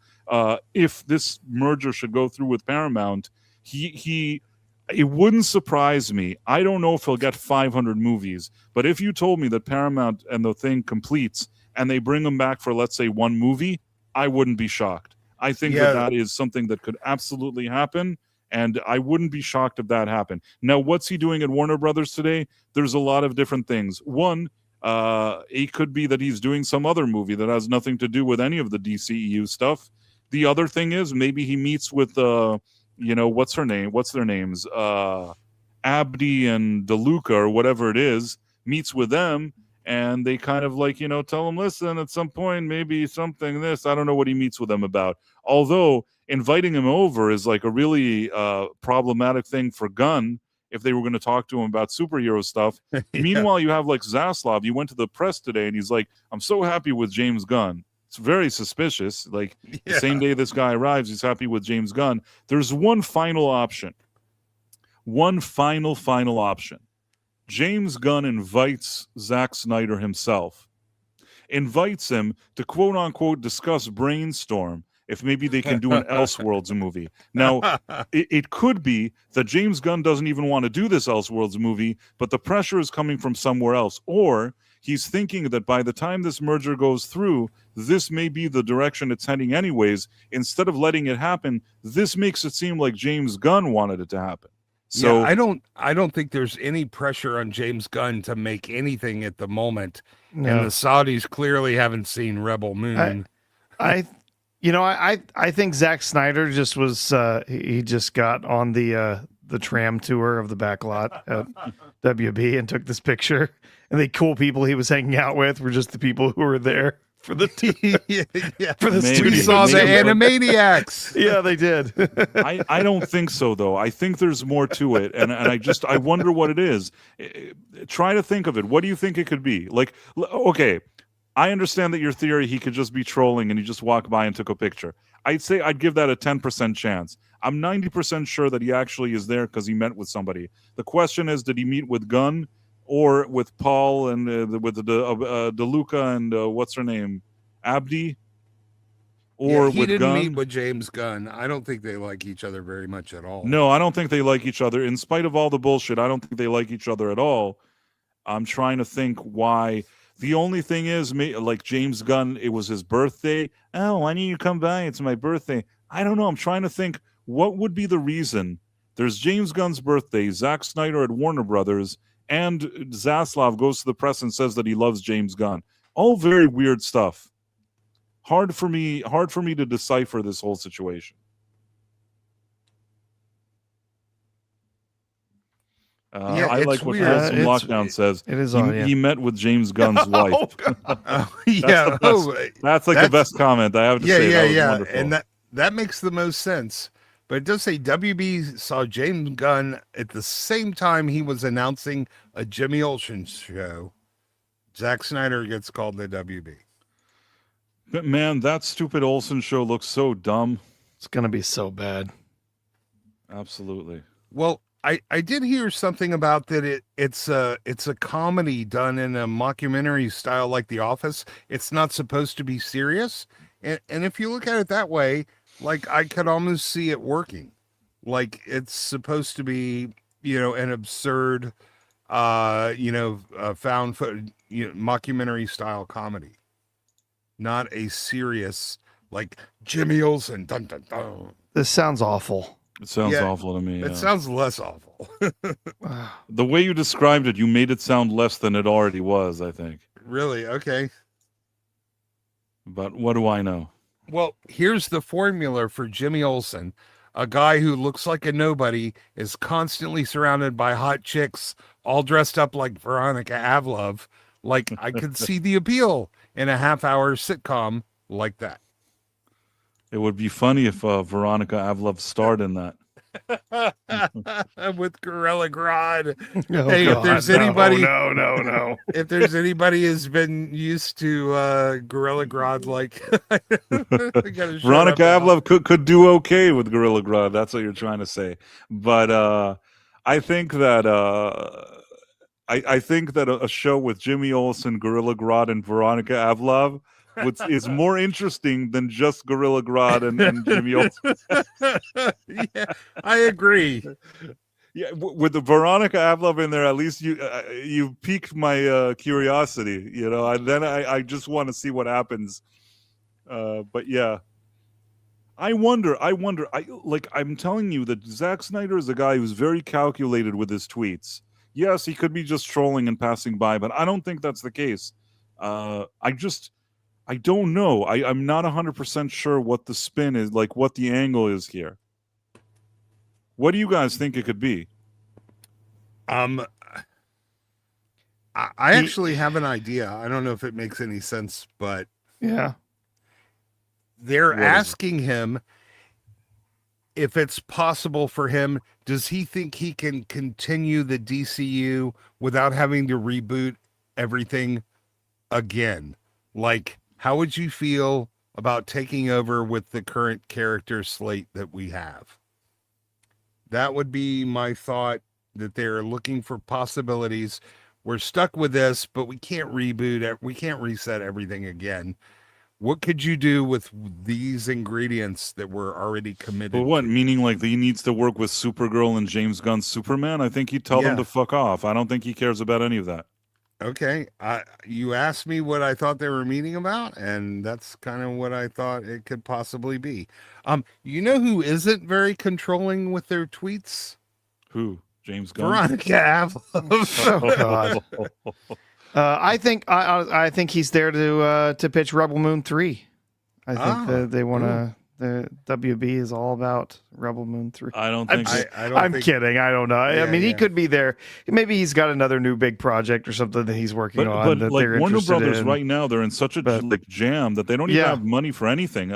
What could they possibly be talking to him about? Because I don't think they have money to do anything.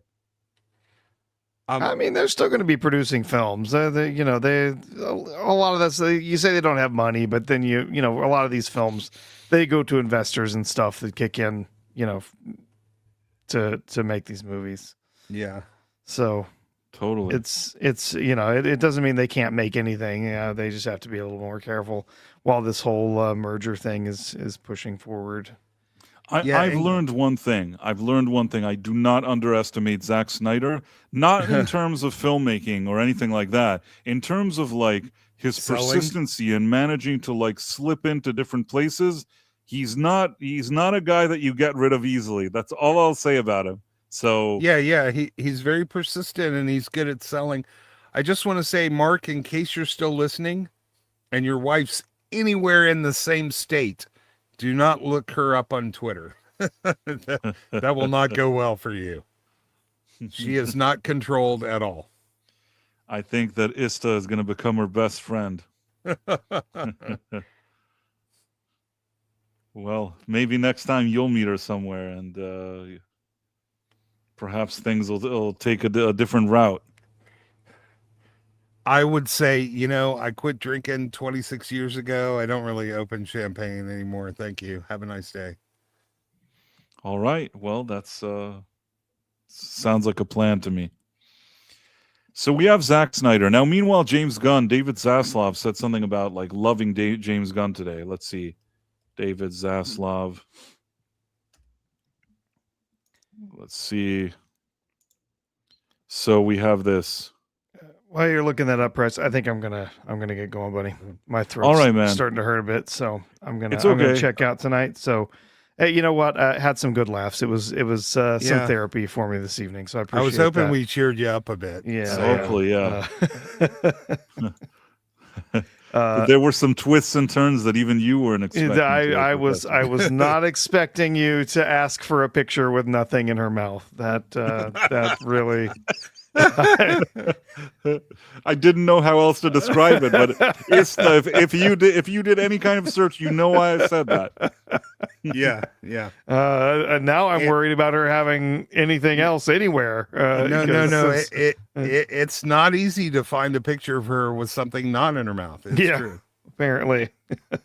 Well, guys, thanks. Have a good evening, and definitely we'll see you back here for the show next week. Night, so Professor. You guys have a good one, and thank you to everybody in the chat. I appreciate all the well wishes and everything. I hope everyone's good, and I will see you all again soon. All right. Can you hear me, Ista? Because now I'm getting a message from my thing that there's a connection issue maybe or something like that. I can hear you fine. Can you hear me? I can hear you fine, yeah. I hope the people in the chat... Chat, tell us if you can hear us properly. If there's an issue, tell us. But otherwise, hopefully you can hear us. And it's going to take a few seconds. It says, having trouble connecting. This is often caused by an unstable internet connection. If you're on with try plugging into your router or some other shit like that. Yeah, they say we sound fine.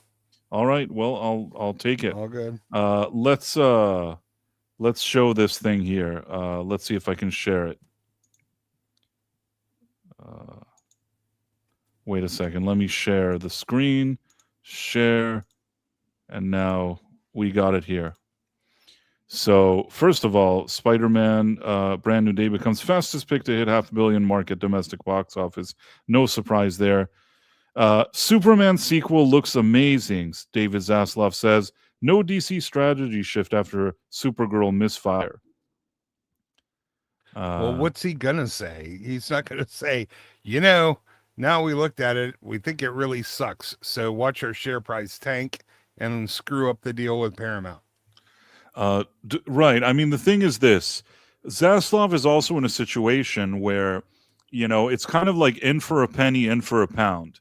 Because he is the one that at the end seemed to want James Gunn there. He's the one that gave him the job. He brought him in there, and anything that happens, for good or for bad, it traces back to like Zaslav appointing him. And don't forget that before he arrived, and people can present this any way they want, Cavill was back in the picture. You had a situation where it looked like Affleck suddenly arrived on Aquaman to add to that movie. It looked like they were the Flash had reshot scenes, I think, with like, you know, Affleck and Henry Cavill and maybe Gal Gadot. They were really trying to do something there, to do a little bit of a revival.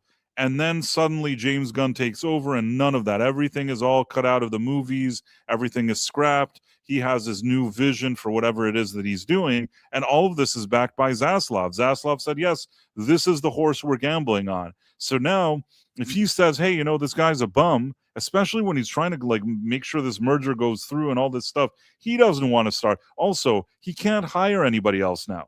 Do you get what I'm saying? David Zaslav, what can he do now? He'll fire Gunn and hire somebody else. He can't really do anything. Everything is in limbo now. So, and he greenlit that stupid Man of Tomorrow movie because he wanted to make it seem like the DC brand is doing great, which is what it wasn't, because he wanted to get a bunch of money from Paramount, which he did. So his ploy worked, but we know that it was all bullshit. So now he's stuck with this whole situation. There's nothing else he can do except for what he's doing now, saying, well, James sure is a swell guy. That's all he can do. He can't say anything else. And, you know, he said that he thinks that it looks amazing. Then director and DCE co-chief James Gunn is focused on Man of Tomorrow, Zaslav said, when asked about any revision to DC's strategy in the wake of Supergirl. I saw some pictures yesterday that looked amazing. Actually, yesterday was James' birthday, and he's working out. And he's out working. Sorry, not working out. I'm tired. Why would he be working out? That is a stupid thing for me to say. He's the opposite of working out. He's working 16, 18 hours a day. It looks fantastic. We're super excited about it. Supergirl melted down in June, grossing just $126 million worldwide. The box office result dinged WBD's overall performance in the second quarter, with already difficult comparisons with Warner Brothers' stellar 2025 winding up even tougher than expected. Zaslav's background is the TV business, spanning long 10 years NBC, blah, blah, blah. As a relative newcomer to the movie business, he has frequently hyped forthcoming releases, famously telling analysts that he loved The Flash in 2023. It's a wow, he said of the DC title, but the film wound up flopping later that year. Yeah, and Man of Tomorrow is going to do the same thing. They're in a holding pattern. You're right. They cannot make any changes, and no CEO is going to say anything that would create any sort of vulnerability on the stock price. It's literally these people's jobs to do damage control and control the flow of press in order to protect the share price. And you remember what Gunn himself said about The Flash. And he even says, I've seen pictures. You have no idea if a movie is good or not from seeing stills.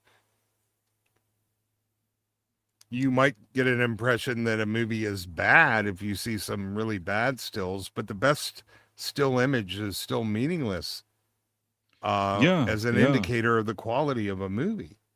Absolutely. Absolutely. I agree with you 100%. There's no real way of knowing, and I don't think you know, David Zaslav knows anything anyways. They're bringing up this whole Flash thing. First of all, let me tell you this: none of these trades really likes Zaslav, and they never did.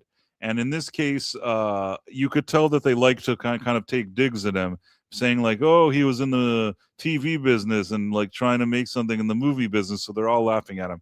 To be fair, with the exception of DC and the movies that he really fumbled at, maybe in the past few years, like he did a lot of things that weren't terrible, that he stopped, like, you know, throwing around money on stuff that doesn't generate any money for him. He actually did have a year with some movies that made money, and again, there's such a big deficit there, the 50 billion. There was so much money missing. You know, I think that I don't know if to say stop the bleeding. He also got Paramount to make that big deal. He's done whatever a businessman does. I actually think that his biggest fumble was basically DC, because for some reason he thought James Gunn would turn it into the MCU, and I think that was really, really dumb. James Gunn sold him on some kind of vision that he probably said, listen, I don't need fancy actors. I can take like no names and just give me the characters, and it's going to be so great. and you're going to have like the most money with my movies for the DC whatever. Completely blew smoke up his ass, and I feel like nothing came out of it. But like what I was saying, in for a penny, in for a pound. It's past the point of no return. There's nothing's out. What's he going to say now? What's he going to say? He has nothing to say. He said also somewhere that Lanterns was exciting. Let me see. Yeah. The CEO recently also said he recently spoke with Matt Reeves, who's working very hard on the long gestating follow-up to the Batman. With Clayface and Lanterns also on its upcoming slate, DC feels very good. Yeah. We have a robust pipeline, and Peter and James are hard at work. That's all I can say. This guy's working hard. That guy's working hard. Everybody's working super hard. It means nothing. I could be working. I work hard sometimes too, but I have nothing to show for it. You know what I mean? Like, working hard is a relative thing. If you think that Superman is a joke and an idiot, and you work hard on a movie that shows that he's a joke and an idiot, it's not going to change the problem there. Do you get what I mean? You could be working overtime to show that he's an idiot, but at the end of the day, it may not bring the audience to the theater. Yeah, absolutely. And the very job of entertainment media now today, it used to be to report on entertainment, but that's not what it does now. It's just to act as a mouthpiece for corporate messaging and targeted media campaigns that protect the share price and institutional power. There's no real reporting here. They only exists to sort of steer the culture, do damage control and societal distraction from, because they're all essentially owned by the same or similar people with common interests now. If that makes sense. Yes, it does.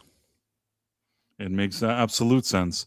Basically, at this point, I think that like I can't take one word that David Zaslav says seriously. This is a limbo situation. He's like, I don't know if to say he's a lame duck, and all these people are lame ducks, but at the end of the day, the thing that really matters is what's going to happen with the whole situation with Paramount and Paramount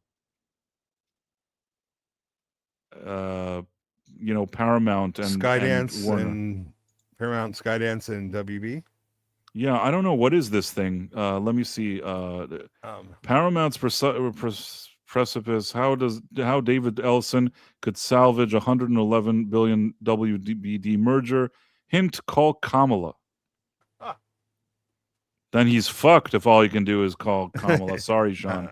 Yeah, I think they have more options than that, but he's a lame duck who's looking at a $500 million paycheck, so he's heavily incentivized. You're talking about Zaslav, but Ellison, why would Ellison call Kamala? Why would she take his call? I can only think that somehow, I don't know, what does the article say? Like, she will exert some influence over the Democratic attorney generals to drop the suit, or to create none of them have really put down settlement terms. Like, what do you need me to spin off to allow this deal to happen? Because ostensibly they're doing the deal to protect jobs. But if this deal collapses, WB is going to be parted out, split up. They're going to lose thousands of jobs.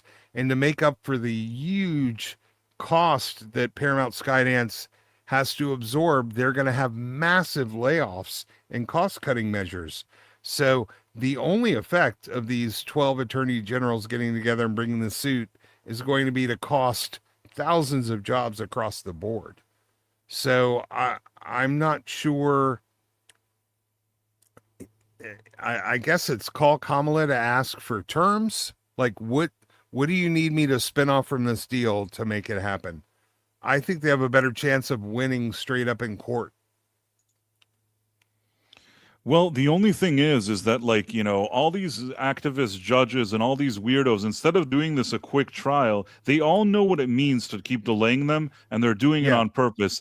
And that, I think, is kind of shitty. You know what I mean? Like, there is a feeling that this is a bit shitty. This passed all the regulation. Everybody approved it. And also, it's like here, now they're saying in this article, which you could tell a lot about these deadline guys, that, like, Barry Weiss has to go. It's that simple. Like Ellison can't keep pretending anymore this is working. She's killing CBS News 60 Minutes. She definitely shouldn't be anywhere near CNN, for God's sake. But the thing is, like, nobody's asking you. You know what I mean? Like that. You guys not liking this lady for running as news or whatever it is not a reason for this to be antitrust or not trust. You know what I mean? Yeah, yeah. This just shows that the merits of this whole thing is bullshit. It's a bunch of people who are political activists acting like a bunch of fuck faces.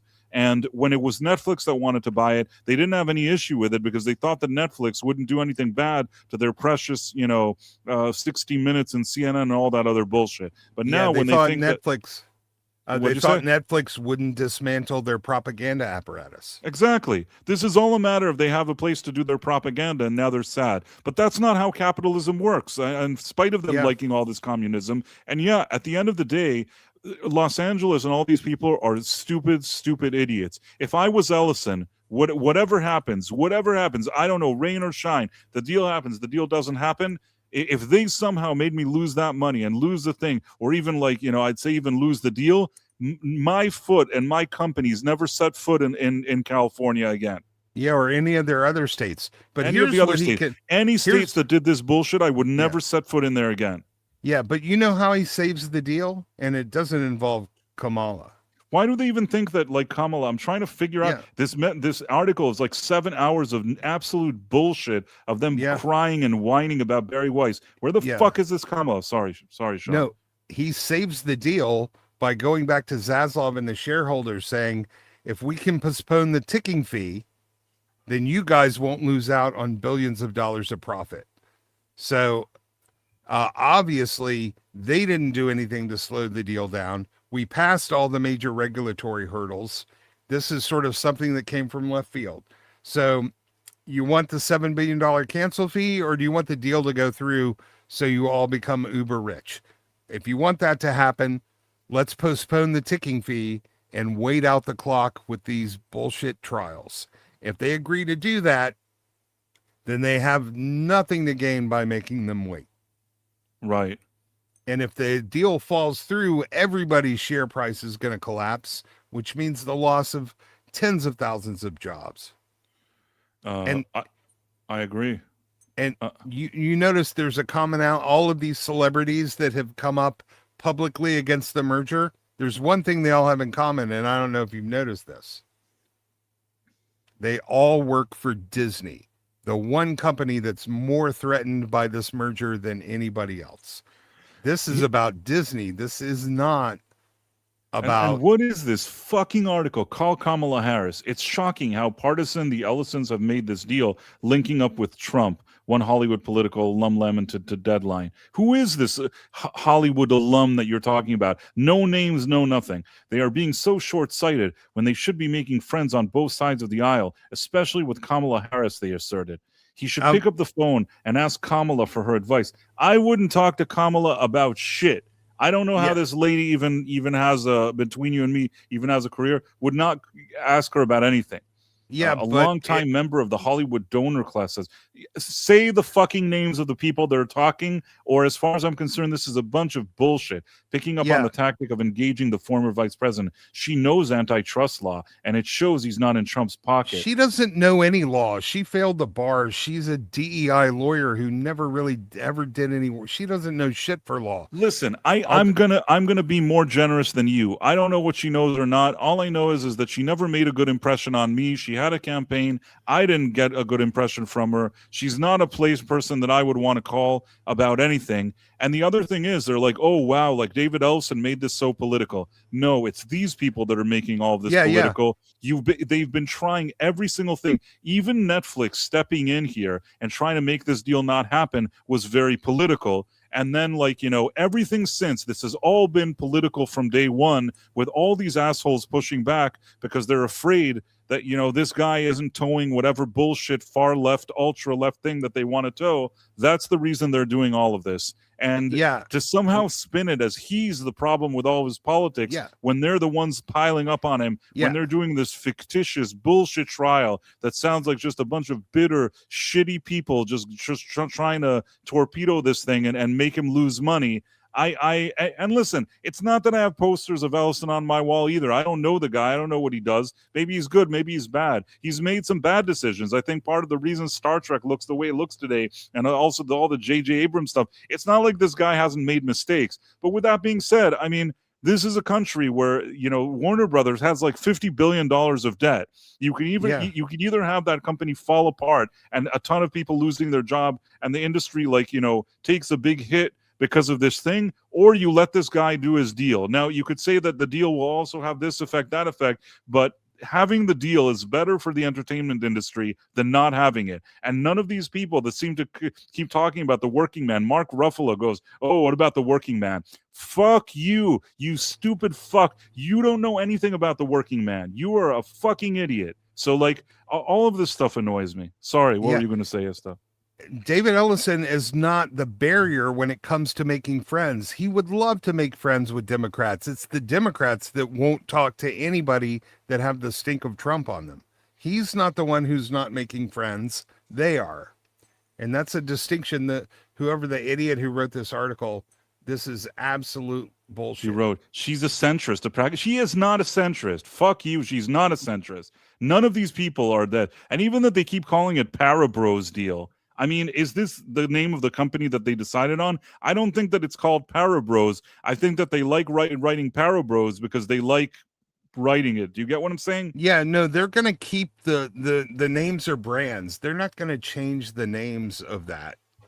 It's not going to If be anything, Parabros. maybe they would call it Paramount Warner, but I don't think that they would call it Parabros. I think that they want to. No, absolutely not. The reason why they like to doing this industry trades are like doing this is that it sounds like dude bros. Do you get what I'm saying? Yeah. They want to the go very for Parabros. worst. At the worst, it's Paramount, Skydance, Warner, but they're keeping the individual brands. They're keeping the studios as separate entities. That I all know, but I'm saying, like, they're calling it in all these articles, and it's not the first time. Yeah, because that sounds like dude bros, and they think it sounds chuddy. Yes. And they're trying to scare everybody. They want to make it a chud thing. Yes, exactly. Yeah, but these states, they are going to face retribution for this. These companies, Paramount's already had plans to pull out of California, but the other 11 states involved in this. And man, I hope the actors that have come out publicly against this, the problem is it's Hollywood, it's money, and these are businessmen. They're not going to hold a grudge. I kind of wish they would. But, you know, as soon as Parabros offers Mark Ruffalo a check, you know he's going to fucking take it. Yep. I honestly hope that we're going to be seeing less of Mark Ruffalo in roles in general. I was very happy to see that they didn't invite him for the press for Spider-Man. Recently today, he also tweeted stuff on Twitter. He is such a fucking idiot. I mean, man, just shut the fuck up. You don't know anything about these world events. You just don't. Your brain doesn't have the capacity to understand any of the shit that you try to talk about. He is such a dumb idiot.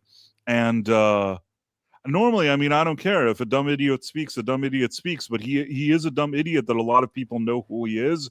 And he makes full use of that to spread like his idiocy. He's not a good guy. He is a fucking asshole and an idiot. No. And if you, in my opinion, this is allegedly, in my opinion, here Price of Reason, we don't, whatever, you know. If you've listened to the interviews way back from '85, if you listen to the Yuri Bezmenov interviews, he is exactly the kind of person that he predicted would start appearing around this time when he's describing their campaign of demoralization to force the West into social decay. He exhibits all the symptoms that Bezmenov described from 25 years ago. I'm surprised we don't have more Mark Ruffalo's. Most of them seem to be women, but and again, look at this weird article. This is I'm looking at an industry trade that they're trying to explain to me what's going on. How much bullshit are they like kissing ass to Kamala Harris here? Who gives a shit about her? Also, while the former Veep and 2024 White House candidate has been under the radar of late and hasn't attracted any of the 2028 attention of a Gavin Newsom or even a Mitch Landrieu, Harris is still a big player among the Democratic base. I feel like she wrote this article. As that August 7 New Orleans event displays, Her office Yeah. did not respond to Deadline's request for XVP's POV. XVP's POV. Who writes this fucking article on Ellison or the ramifications of any outreach by the exec? Paramount was mum on the notion too. With the turbulent upcoming midterms, which is looking very strong for the Dems as the stepping stone to 2028, it might not be a bad idea for David Ellison to consider the upside of being good friends with the possible next POTUS as well as the current one. I mean, they're already like pushing her to a president position. Do you understand I'm not what even happened? sure. I'm Do- not do you even under- sure she's going to run. Listen, she won. She didn't write this because she's not capable of writing something that makes this much sense. Like, at least I can understand the sentences as you read them out here, and that's not something she can do. Have you seen this one paragraph here?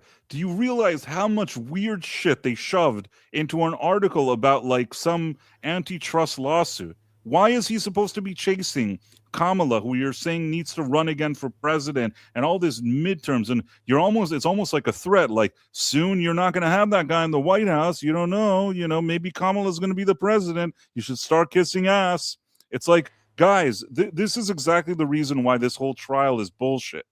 He doesn't. The fact that he would even need to do all of this, this is the matter of: do you let Warner Brothers collapse with all their debt, or does he absorb it and launch one company that could save, this thing and a lot of jobs?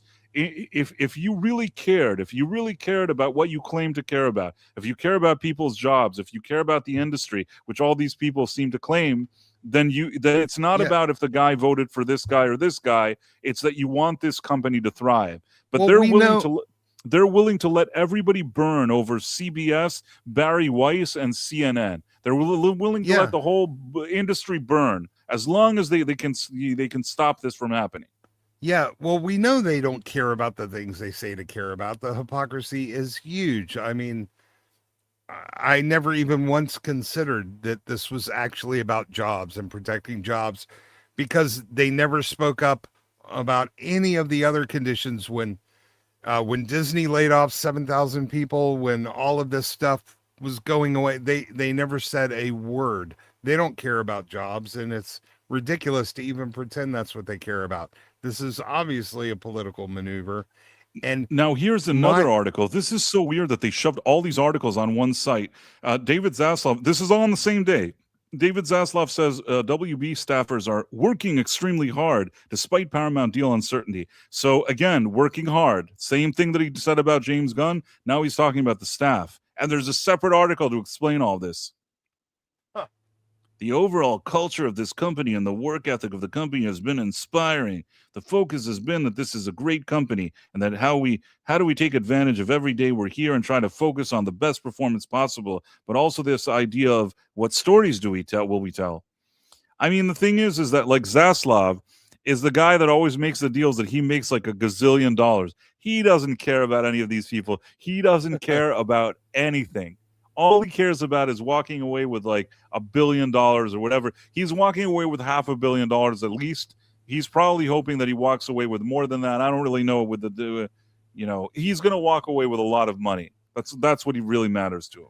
Yeah, but he's not going to say everybody's just lazing around the office, not doing shit, because we're waiting to find out. Right. We're all a bunch of, hey, Deadline, it's good that you asked. We're all a bunch of lame ducks.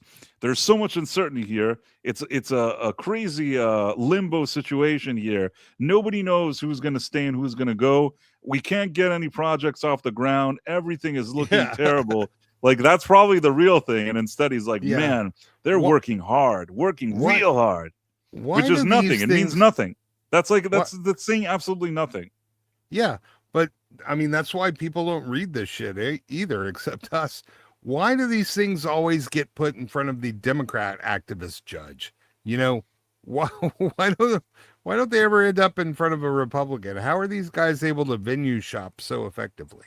Here he has, it has been challenging, and our focus has been how do we drive a stronger company, meet and exceed our business plan, and deliver a stronger and higher growth company to Paramount, Skydance, and David. Zaslav said on the earnings call. He added that he was impressed by the way this company is performing. And you look at the close to 40,000 people coming in every day. If there's 40,000 people working there, all these politicians should shut the fuck up and let the deal go. Let the go through. Because what do you think is going to happen to all these people when you destroy this whole deal?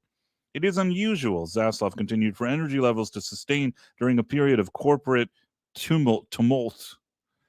We're lucky, and I think that we have an unusual set of employees that really love these assets. As long as we're here, we're going to be working hard every day. Yeah, it's tumult, by the way, the corporate tumult. Tumult. What did I say?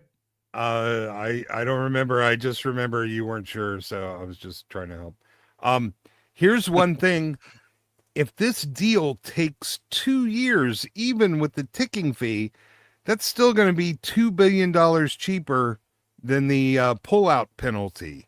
So they are highly incentivized to take this to trial, even if it takes another 2 years to get their verdict. Yeah. Because it's only going to cost them about, I think it's around $2.4 billion a year with the $7 million a day ticking fee. But, they have that $7 billion pullout fee. So they're better off still trying to go through no matter how long this shit takes. And that's why all the experts maintain that this is still going to definitely happen. Yeah. Well, Tim Hayes says they know she has no chance. They are pulling Hail Mary plays now. Maybe they know, but man, that was a surreal article that we saw there. How you and I feel about Gavin Newsom. We probably despise him more than anyone else on the planet. But there's no way she gets picked over him to be the candidate. No, the thing is this. The thing is this. Once you've lost, you're a loser. And I think that Trump, in his case, he was once a winner and then he lost and then he won. And also there's questions about that election with the mail-ins. I there's a lot of things that could be said about it. And that's not my place to say. I don't have all the info. It's not my place to say one way or the other. But all I know is at least you couldn't say that he never won. Kamala Harris was a lady that never did well in any kind of primaries, got the thing for Joe Biden. She if there were primaries and he would have just said he's not running and there were primaries, she never would have been the candidate. She was not a strong candidate. And the only reason they kept her was because they could only keep the money that was donated to him if they transferred it to her. Right. Listen, she was always appointed or selected, even in her Senate seat. Everything she won has been done by default. She's never got up in front of a lot of other people and earned the election. Everything in her first job, and this isn't allegedly, she was having an affair with Mayor Willie Brown when she went to work for him. Her very first job, she didn't I'll earn still it. say allegedly just to cover my ass here, because here Okay. at Price of Reason Studios, I don't want to get into any trouble. But certainly it has been widespread reported, at least, that she had a relationship with him. I think that she's tried to push back on the timeline of when, how, and where, but I don't think that anybody is claiming that she didn't allegedly have a relationship with him. I'm being very careful because I don't want any trouble. So take everything what I'm saying, what we're saying with a grain of salt. It's also good to do your own research. Like when we say something, we speculate a lot and we don't feel like Googling, but you could go and Google and say, hey, you guys made a mistake. So Istophobos, you said what you said. It sounded interesting. I don't take any responsibility, and let's move on. and then RMT 38 said Kamala would be the first straight black president, though, which I thought was a funny comment. I don't know why it was funny, and I don't know what he meant or who he was talking about. But remember funny. everything we found out about Tim Walz subsequent to that election? Boy, aren't we glad that guy wasn't a heartbeat away from the presidency. Man, but you know what? That guy looked like a weirdo from day one. Yeah. He never really looked right. He never looked right, that guy, allegedly. No, he looked like a guy who belongs on a registry or, a allegedly, yes, with speculation and grain of salt. In any case. And remember the allegations against Kamala's husband? I'm not maintaining they're true or not, but the allegations were brought up publicly and legally against him for, beating up a woman And the press never once even asked about that.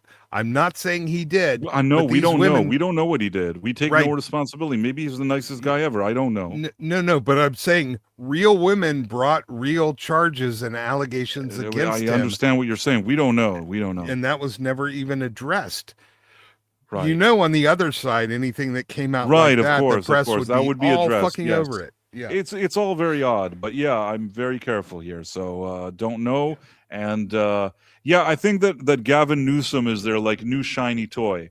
The thing Yeah. with Gavin Newsom is I am not a fan of that guy. I'm not a fan. It has no, I nothing to despise him. even beyond politics. I would not hire this man for anything. He gives me this slippery kind of slippery vibe. Used car salesman. vibe. Complete used car salesman, slippery wall with like the gel in his hair and all that shit. It doesn't work on me and it doesn't work on you, Ista. But when it comes to like selling him to the country, I think that if they put him in a suit and you just show little clips of him and like pictures or whatever, that'll fool some people. There's people that think, well, he sure looks the part. You know, he like if you don't hear him speak and you just see a few pictures, he looks like he would be a politician or something. I know personally that I wouldn't want him to run if I had a lemonade stand. I wouldn't want him to run it. I would give him nothing. There's nothing that I would ever have, no business that he would walk in and like for an interview. I wouldn't hire him for anything. Unless maybe for a used car salesman. That's the only thing. If I had like a used car, kind of like what's it called, dealership, and I needed some guy to like sell cars, I think he could do it. I would call Kurt Russell. The frustrating thing is we have a media that is absolutely, completely one-sided, that never even asks the hard questions, that never takes any of these people to task.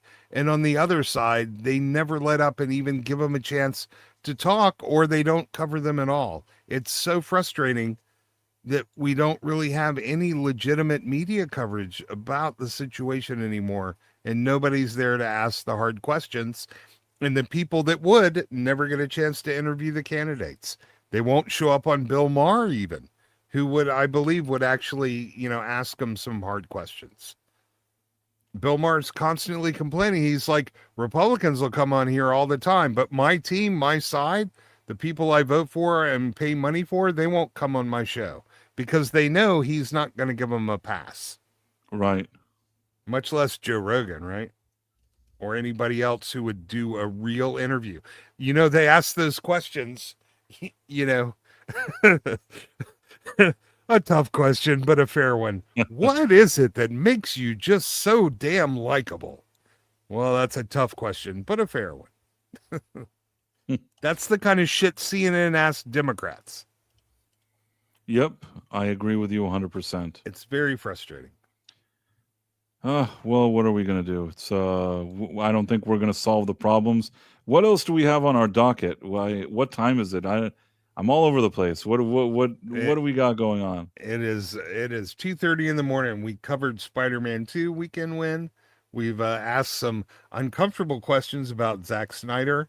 We covered the mating habits of one. Oh, wait, Veronica we Avila. got a Rumble rant, and I didn't see it for some reason. Oh, I missed it too. My Okay, bad. so let me show the Rumble rant, and I'm so sorry if it took some time, but let me Well, find you it were for in a role there about this article in Kamala. I didn't want to interrupt you. No, yeah, okay. Well, let's let see. you I don't go. know how long this was here. Some late guy, Long Island 90. I'm drinking and whatever. If you want to watch my autistic TikTok cyberpunk MV, I'll share it just for fun. Sure, share whatever you want. That is totally cool, man. If you're still around, you're welcome to share whatever you want.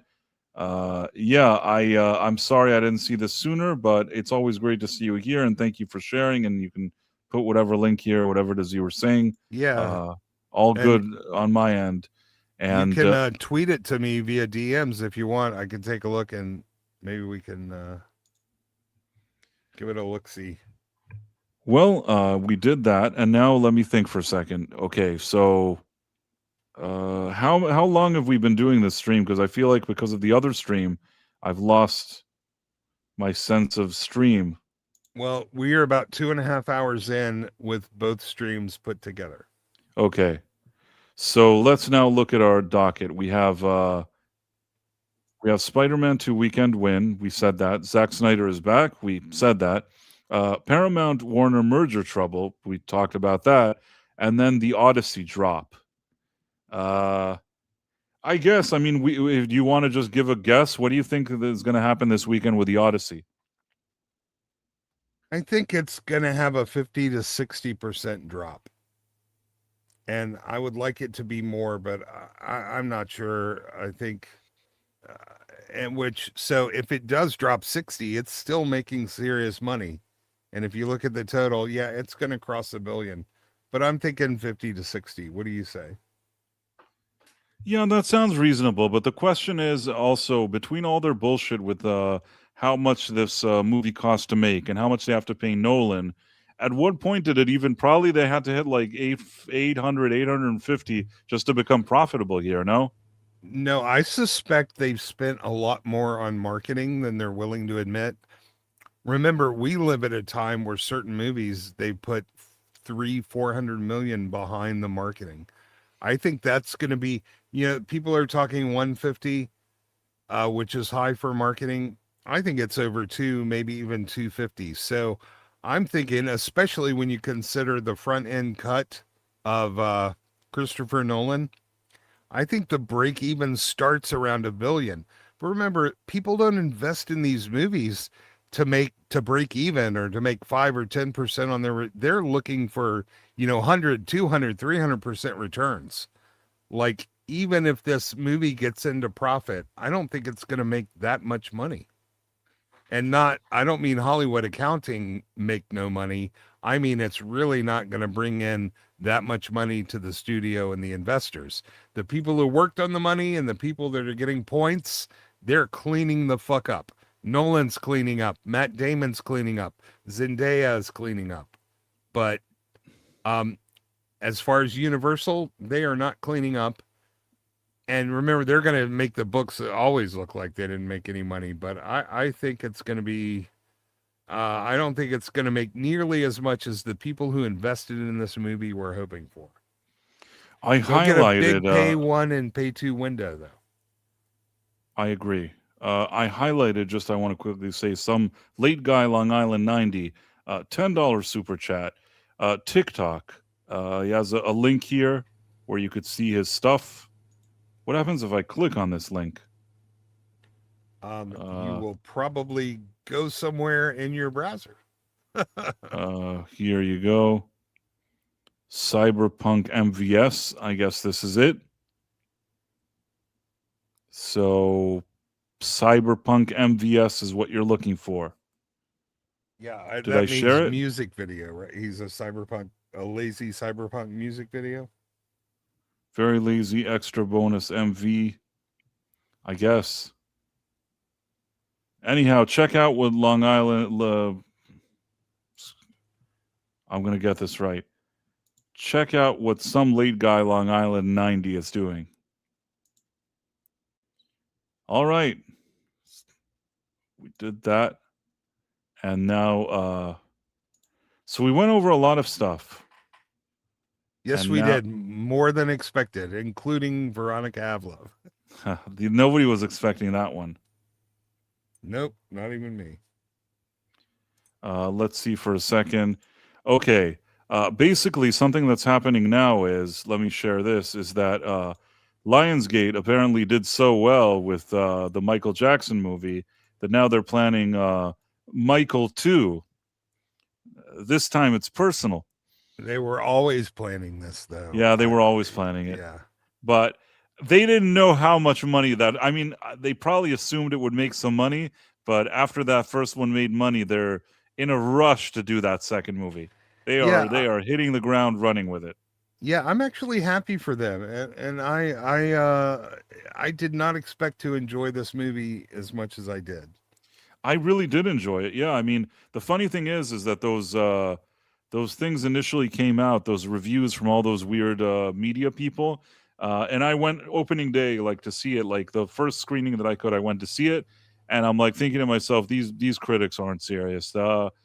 They could say whatever they want, they could cry and whine about whatever shit, but they give their grade for this movie not based on if the movie was good or not or anything like that. They gave it because they have some weird issues that they're whining about a guy who passed away years ago, and while he was alive, nobody proved anything, and even after he's not alive, nobody can prove anything, and he can't defend himself. So they, wanted something else.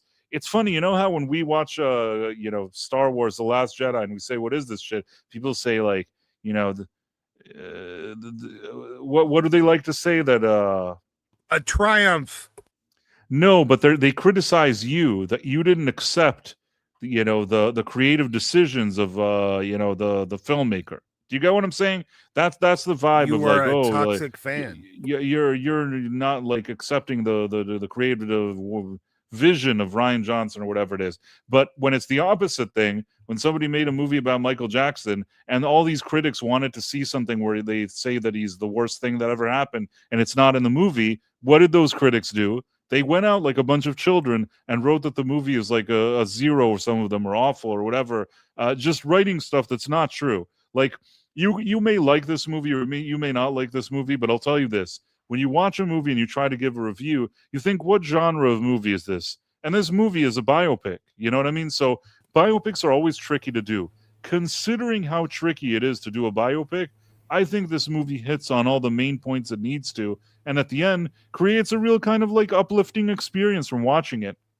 The other thing is, beyond the fact that I think that, it's well put together, Anton Fuqua, who also did like Training Day and those Equalizer movies, he's not a bum. He knows how to make a movie. Meanwhile, you have, Michael Jackson's nephew, who I think did a phenomenal job.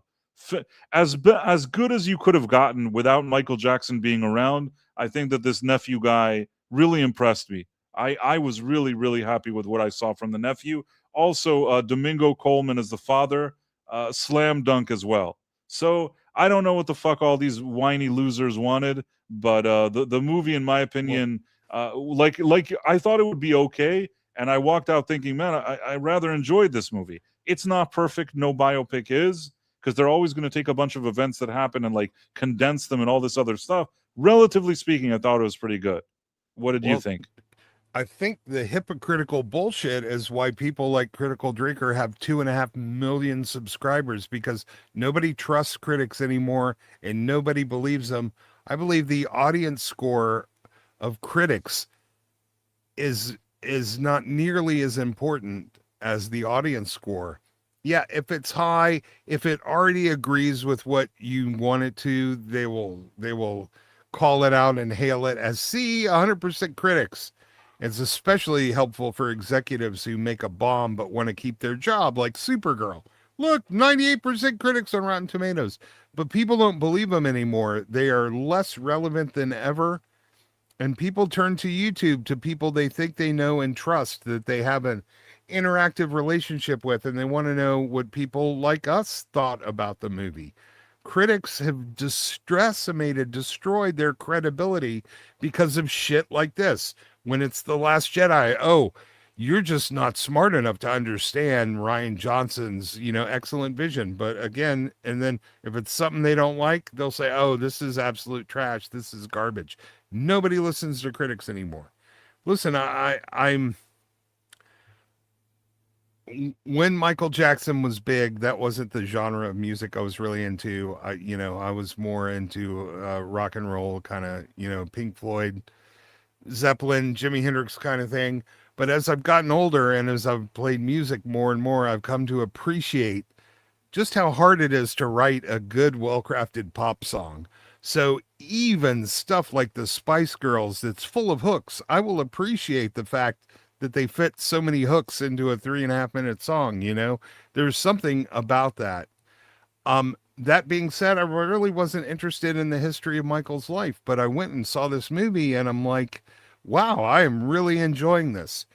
The thing is, they touched on some of the negative aspects of him, his life, his upbringing.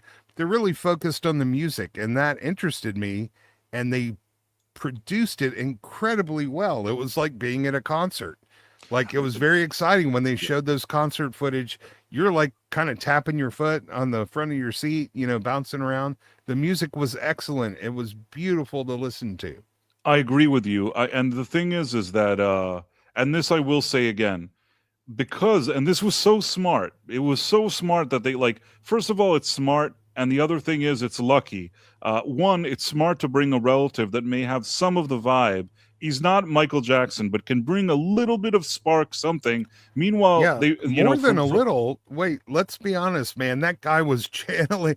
He brought a lot of that vibe. Brought a lot I'm of the sorry. vibe. Yeah. And it helps. The guy knew him. I mean, he grew up as a kid around his uncle, and he knew him. So this is more personal to him. And I think that you saw that in the movie. Apparently, what you see from interviews behind the scenes, this kid, it's not like he had 20 movies that he was doing. I think for like 2 years, all he did was prepare for this movie. Like his whole life stopped, and all he did was want to be Michael Jackson in this movie and like do right by his uncle. And you know what? He fucking delivered. That's all I can say about it. I didn't know what to think going into it, and when I saw it, when the movie ended, the reason why I almost for a minute felt even like half an emotion is that I felt like this was a chance to sit with Michael Jackson for a few hours. It's almost like he brought him back to life for a few hours, if that makes sense. Yeah. I want to say there's a law about biopics. You cannot have an interesting and historically accurate biopic. All right. The more you are of one, the less you are of the other. They are inversely proportional. So if you want to tell a good story, you have to take historic liberties. And if you want to be historically accurate, you're going to have a slog of a story. That's just a rule, and nobody has ever seemed to be able to break that. That being said, they didn't sugarcoat. Like, I thought it was very tasteful how they portrayed Michael Jackson's early years. They didn't show a whole lot. They didn't show a lot of beatings, but just the subtext, the look in Domingo Coleman's eyes, him taking his belt off, the look of terror in the kid who played little Michael. Right. Like, you know what's going on. You know why. And they showed him, man, he's a weird kid. He turned into a weird man. But he also was a weird guy who took his music serious as a heart attack and really cared about things and tried to do some good things. As far as all the stuff that happened afterward, like you said, nothing has been proven. We're supposed to be innocent until proven guilty. A lot of his accusers were completely discredited. I think of the guy, like a lot of celebrities, as a person who was never given the chance to grow up. And the reason he wanted to hang around 10-year-olds wasn't a sexual thing. It was because emotionally the guy was 10 years old. Oh, Go on, but I understand Yeah. what you're saying. But we'll later, you have to dance around this. Okay. He wanted to hang around 10-year-olds because in his mind he was a 10-year-old and he just wanted peers and friends. Listen, I agree with what you're saying, and I'll say this, is that there are times that you see this guy in interviews and you could tell that he himself acts like a little kid.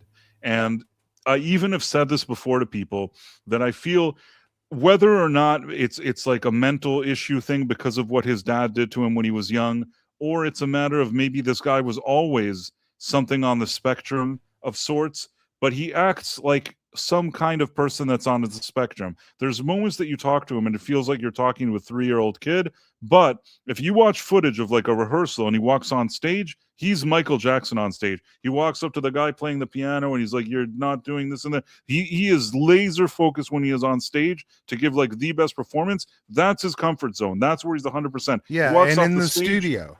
And in the studio, he walks out of either the studio or the stage, seems like a 3-year-old kid that you're talking to, and that's part of that nobody cared to address those things when he was alive, and when you have so much money and you're so popular, nobody even thinks that perhaps that this guy is complicated, But at the end of the day, it's not only the fact that when he was live they didn't prove or whatever. They did a trial to try to prove a bunch of things about him, and they failed miserably. They failed miserably in a way that I think most people know that those people in those trial, it seems that they weren't telling the truth.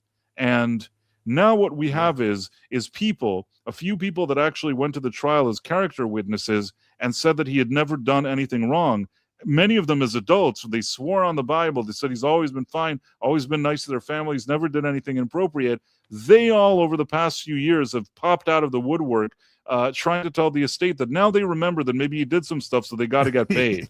Yeah. And this is a really problematic situation. That's why that whole situation with the HBO documentary, I could never take it seriously from day one. If your two star people in this documentary are people that were at his trial as character witnesses saying that he's the best thing that ever happened, and they swore and they were adults, and then for years they continued to say that, and only suddenly one day they remembered that, you know what, we just thought about it. We just remembered. I can't take it seriously. I just can't. Even if, let's say we're saying the craziest thing in the world and there was some truth or whatever, there's always the thing of, when were they lying? Were they lying then, or were they lying now? Yeah, exactly. That's the question a lawyer would ask. Right. Were you lying then, or are you lying now? Right. And as adults sitting in court testifying on this man's behalf, it's not even a situation that you could say, well, they were young children, they were convinced to testify on his behalf. That is not the case. They came as adults to say that he's the best thing that ever happened.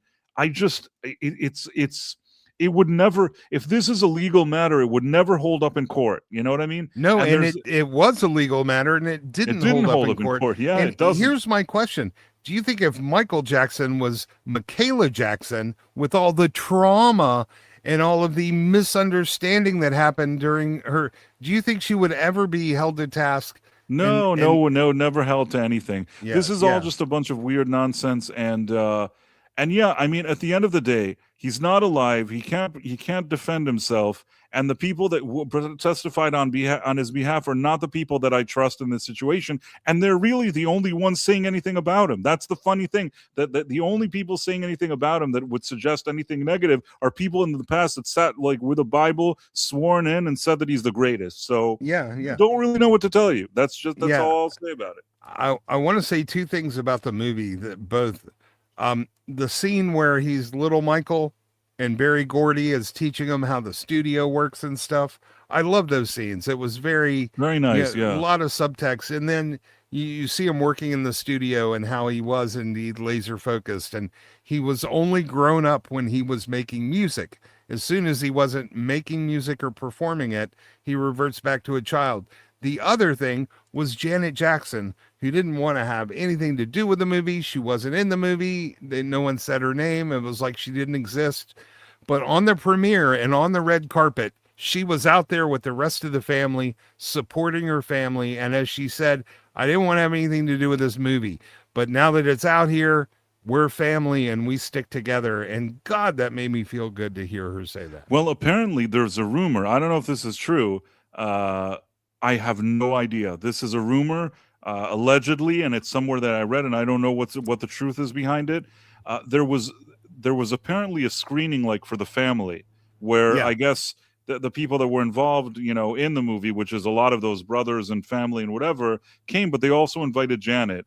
And Janet, apparently, in this early screening where, like, they showed it to the family, apparently, when they were watching it in a more closed setting, you know what I mean? This isn't like a public viewing.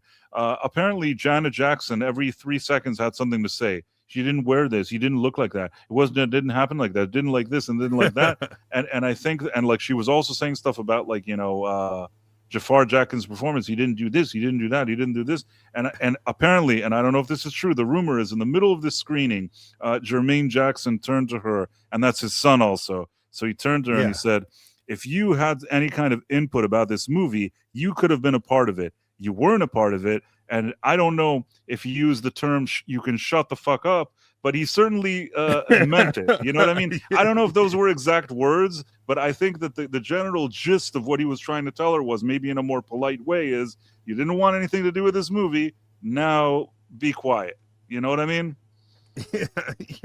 And I could totally see that happening. I wonder to myself, she thought that she was too big for the movie or too good or too whatever. I think she made a terrible mistake, because this movie, she probably thought this movie would be a flop, and this movie ended up being a big deal. Maybe the reason she showed up for her family is because of her family, but it could also be that she knew this movie would be a big deal, because she saw it in spite of all of her bullshit. She probably knew that it was good.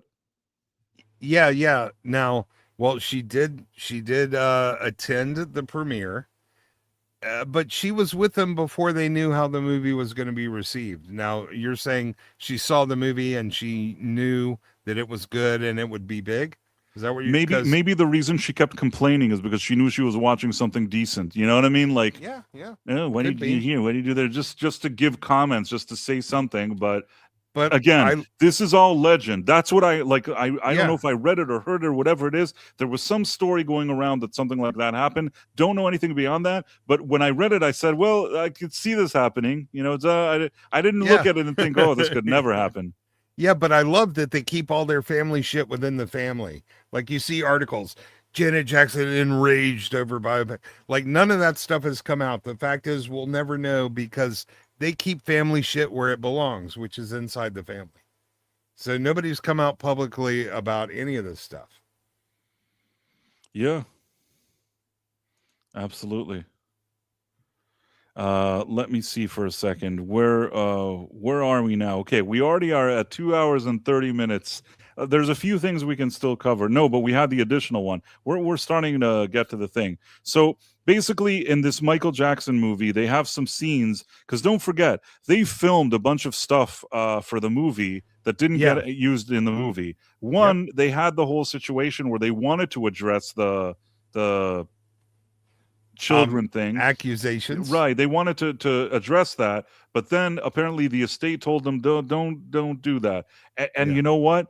The estate did them a favor. I don't know what they're going to do with the second movie, but you know what? I didn't need it. I feel like the movie was so uplifting when you don't have to even deal with it because you know it like this movie wanted to show the rise of Michael Jackson. It did it, and I really didn't need anything more. Yeah, now, I don't have an interest in seeing a movie about the fall of Michael Jackson. No, I don't either, and I wonder what this second movie is going to be about because I really don't want to see the bummer one. You know what I mean? I think that the reason why this one did so well is that it was exciting. But I'm going to be honest with you, Ista, if they're making a second movie, they're going to start like, even if you kind of sideline the children thing, whatever, it's not going to end well. Like, you know, it's spoilers. It's not going to. Yeah, the movie's not going to end well, if you know what I mean. They only have one more album to cover, and then the stuff turns bad, right? Yeah, I agree. I'm not sure I want to see the sequel either. The thing is, it's all about the subtext. Everything people like these ghouls wanted to see, it was implied in this first one. It's there for you if you're willing to read into it and if you want to look at it. Like, man, the kid, he had a charmed life and he had a tortured life, both at the same time. You could see he was a weirdo, man. The guy's talking to his monkey.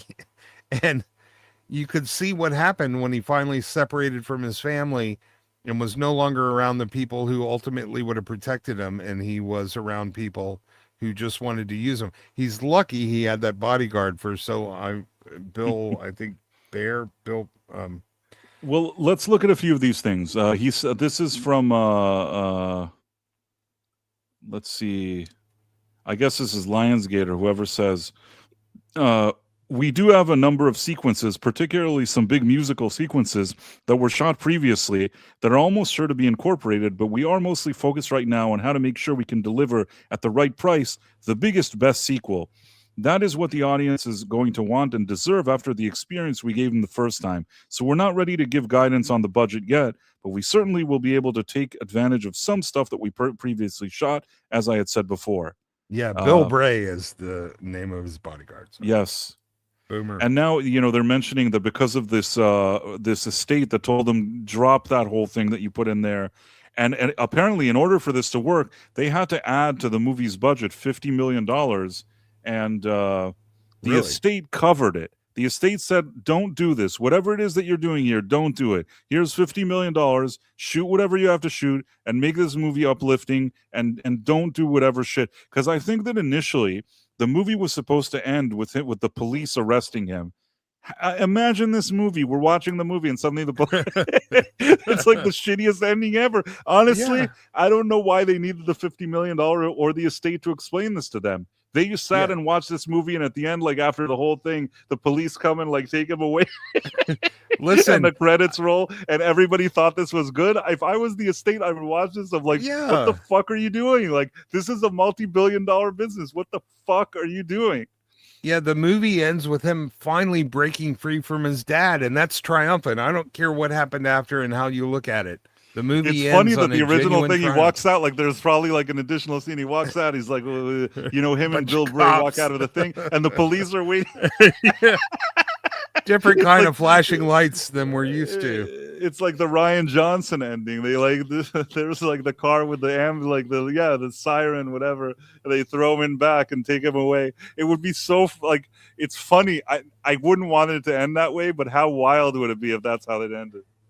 And the people nowadays are getting away with way worse stuff, and somehow this guy is still the villain. I don't understand it. And that Michael did, regardless of anything else you can say or think, he donated so much time to kids, to charities, to sick kids. He was so, he spent a lot of money. Some of it was weird, build an amusement park at your house kind of thing. But man, he also donated a lot. He really genuinely cared. And there's nothing will make me not believe that. I mean, who invites real gangs to make a music video because you're so upset that people are fighting and killing each other? You don't see Mark Ruffalo doing that. You don't see him spending his money. He's never set up a soup kitchen. He's worth $80 million. How much has he donated to charity? Yeah, he's just an asshole. What was I going to say? That interestingly, in this article, they mention this thing. They mention Hunger Games prequel, Sunrise on the Reaping, and they say it's one of the studio's most best tested. This is one of the biggest conspiracies, and I'll tell you what.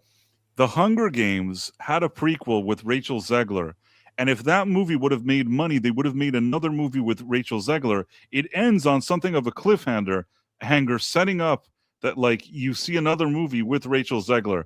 But since that movie, in spite of all their bullshit, lost money, they did one of the fishiest maneuvers to explain why they're not doing a sequel to that movie. Yeah. So basically, see, this is the part that nobody understands. In the past, like this Susan Collins or whatever his name, I don't know, is that her name, Susan Collins? Yeah, I think I had it, and then as soon as what's up with this chick and her titles too? Suzanne, My God, man.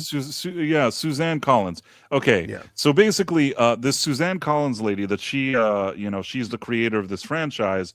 In the early days, she used to write a book. She wrote books, and then she sold it to a studio who would adapt her books. And between you and me, that's probably the better way to do it, because at least she had some books and she had some kind of idea for what she wanted to do and what story she wanted to tell, and then they could just turn them into movies. Yeah, But and now- she had proof of their success. Right, exactly. Now, what happened later on, and this is what's happened in more recent years, is that the game changed. Right now, she has sort of an agreement with Lionsgate that's different. From the get-go, they're working together. She's writing a book and they're developing it into a movie at the same time. There's probably also like something where she gets money from here, they get money from that. It's more of like a joint operation. Not that they're waiting for the book to come out and see if it does well. The book, I think that this thing is based on, let me look for a second, Sunrise of the Reaping is an upcoming film, and let's say novel. Did it already come out? Let's see for a second. Plot release. Okay, hold on one second. Okay, was released in 2025, but I will say this: they already started developing the picture while she was writing the book. Do you get what I'm saying? Yeah. It's like what Arthur C. Clarke did with the 2001, but in that case, it created two masterpieces. And here, it serves as both a sequel to the one that was with Rachel Zegler and a prequel to the Hunger Games in 2012. And then let me see if I can find this thing. Production. Here, adaptation rights for the film were acquired by Lionsgate simultaneously with Suzanne Collins' announcement of the novel in June 2024. Basically, she announced that she's doing the novel and already had the deal rights with Lionsgate, and they did that with the previous one, I believe, as well. Now, here, let me it's very complicated, but I'll explain it in the easiest possible way. They wanted to do a sequel to that movie with Zegler, but they didn't want Zegler in it. So basically, what they did is I'm 90% sure of this, because they have this kind of simultaneous thing relationship. They basically told her, listen, that movie with Zegler didn't do well. What can you do if we wanted to make another movie? What could we do now? So I think they sat together and decided, they say, well, we could just do a time jump. We don't need to see that character anymore. If there's anything that matters, we could refer to it in the past tense in the next installment, maybe do mention it in a few toss away sentences, and we can just jump 30, 40 years into the future, but still before the other Hunger Games. Do you got what I'm saying? Or we'll jump 20 years, we'll jump 30 years. Yeah. But in any case, by making that other thing like a thing of the past, of the more distant past, they didn't have to bring Zegler back. They could just create another prequel that's a sequel to that one and a prequel to that one. It's almost in a way like a soft reboot. Do you get what I'm saying? Yeah, but isn't this one gonna have some of the original cast members? Isn't Jennifer Lawrence? It says here that Jennifer Lawrence and Josh Hutcherson will reprise their roles of Katniss Everdeen and whatever. I don't know how they're going to do that. Yeah, I don't know either. But it could be something that that they I don't think that they're going to be in most of the movie, but that's another thing that they're going to toss in there to bring people. You know, what they probably said was, we need some original cast members. We need this thing without Rachel Zegler and make it better. And let's just do that. And we'll do a soft reboot and forget about that other one. And when they asked them, hey, why isn't Rachel Zegler in the thing? What happened? What this? So you know what Lionsgate said? Well, our hands are tied. We want to work with the creative vision of Suzanne Collins. But what I'm trying to say is Suzanne Collins is no longer some lady in her basement writing books. She's sitting there together with them, announcing together at the same time that there's a book and a movie. Do you get what I mean? This is no longer her working in a vacuum. This is a strategy which, that thing failed. We can't do that anymore. We don't want Zegler, and we don't want that thing. We need, find a way to incorporate people like Jennifer Lawrence in this, even for a cameo, and B, make it something that is more interesting. Let's learn from the mistakes of the past. Yeah, but she this one's gonna fail too. She's already out of ideas. She had her big one with those 3 or 4 freaking movies. She's not that good a writer to begin with, and she had this one idea and they milked it for all it's worth, and now the well is dry. They're just not getting else out of it. The first movie was the only kind of thing that was half decent. I think I watched the second one and I felt miserable. Maybe I started watching one of the other ones, and at some point I'm like, fuck it. I don't give a fuck what happens to this dumb bitch. Fuck it. That's what I'm saying. The well's already dry, but they milked it for 3 more sequels with diminishing returns. And then they tried to go and do a prequel. Of course it didn't make any money. No, but it was a prequel, a Rachel Zegler led prequel.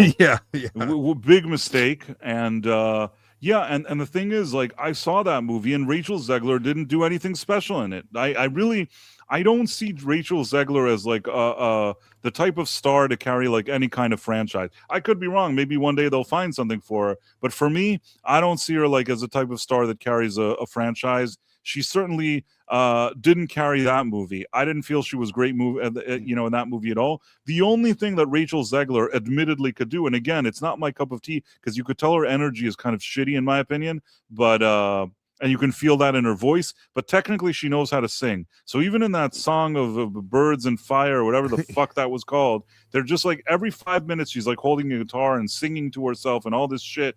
And they did that because that's the only thing that, if she's not talking and maybe singing a few tunes, maybe you forget how annoying she is, you know? Yeah, but, she can sing, but she can't really sing sincerely. No, Like, she because can she's hit not a the notes. sincere person. She's a Yeah, dumb, yeah. she's a dumb bitch, in my opinion. And And- by the way, after all the bullshit, after all I told you, after all the bullshit that she went and all the things, no lessons learned. Mamdani sat there in one of those weird tirades, and she went and she liked it. She liked it publicly on Instagram. She loves Mamdani. She loves when he sits around and says all this weird commie pro weird shit. She loves it, and she sits and she likes it all day. That's who she is. She's learned nothing. And even when she's like given an award or something at something, she's a person that she just wants to stand around with a microphone or in interviews and say the shittiest things. There's people around her keeping her from doing this. But man, it's like, you know how Dave Chappelle had that character that was the addict. Yeah.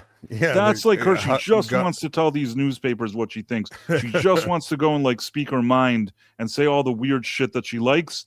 And there's just people around her saying like, shut up. And they couldn't get her to not like that Mamdani thing.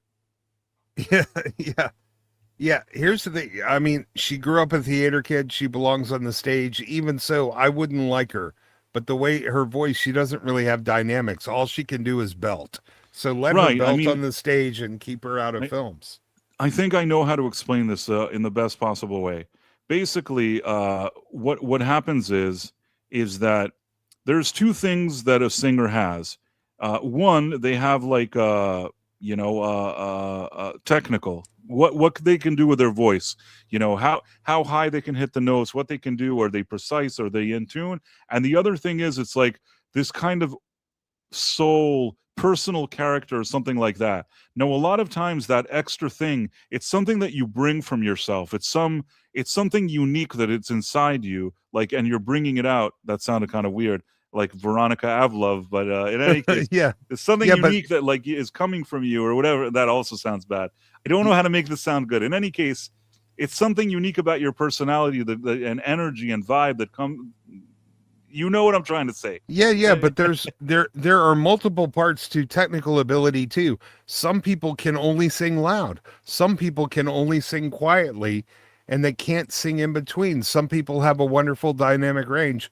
All of those people can sing and hit the notes, but some are better than others. And then there's timbre. Some people don't really have a rich, multi-harmonic timbre. They don't have a lot of what's the word? They don't have a lot of harmonics in their voice. It's just a simple, pure, loud, very accurate.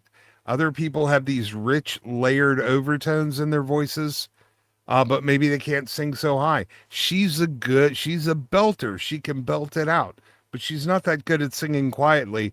And as we said, when she sings about love, I don't believe her. And that's an important quality to have in a well-rounded singer. So she liked this post, this Mamdani thing. She absolutely liked it. It's liked by Rachel Zegler. I would assume that some of her people probably called her and said, please unlike this thing, but nope. Couldn't get her to unlike it. She has to like it. Yeah, by the way, Tyrone Biggums is the guy you're talking about for Chappelle. Yes, Tyrone Biggums. That's what I consider Rachel Zegler when it comes to wanting to speak to like the press about her real feelings. I was going to say they both have blistered lips and bloodshot eyes. I'll show just the thing. It's this guy here.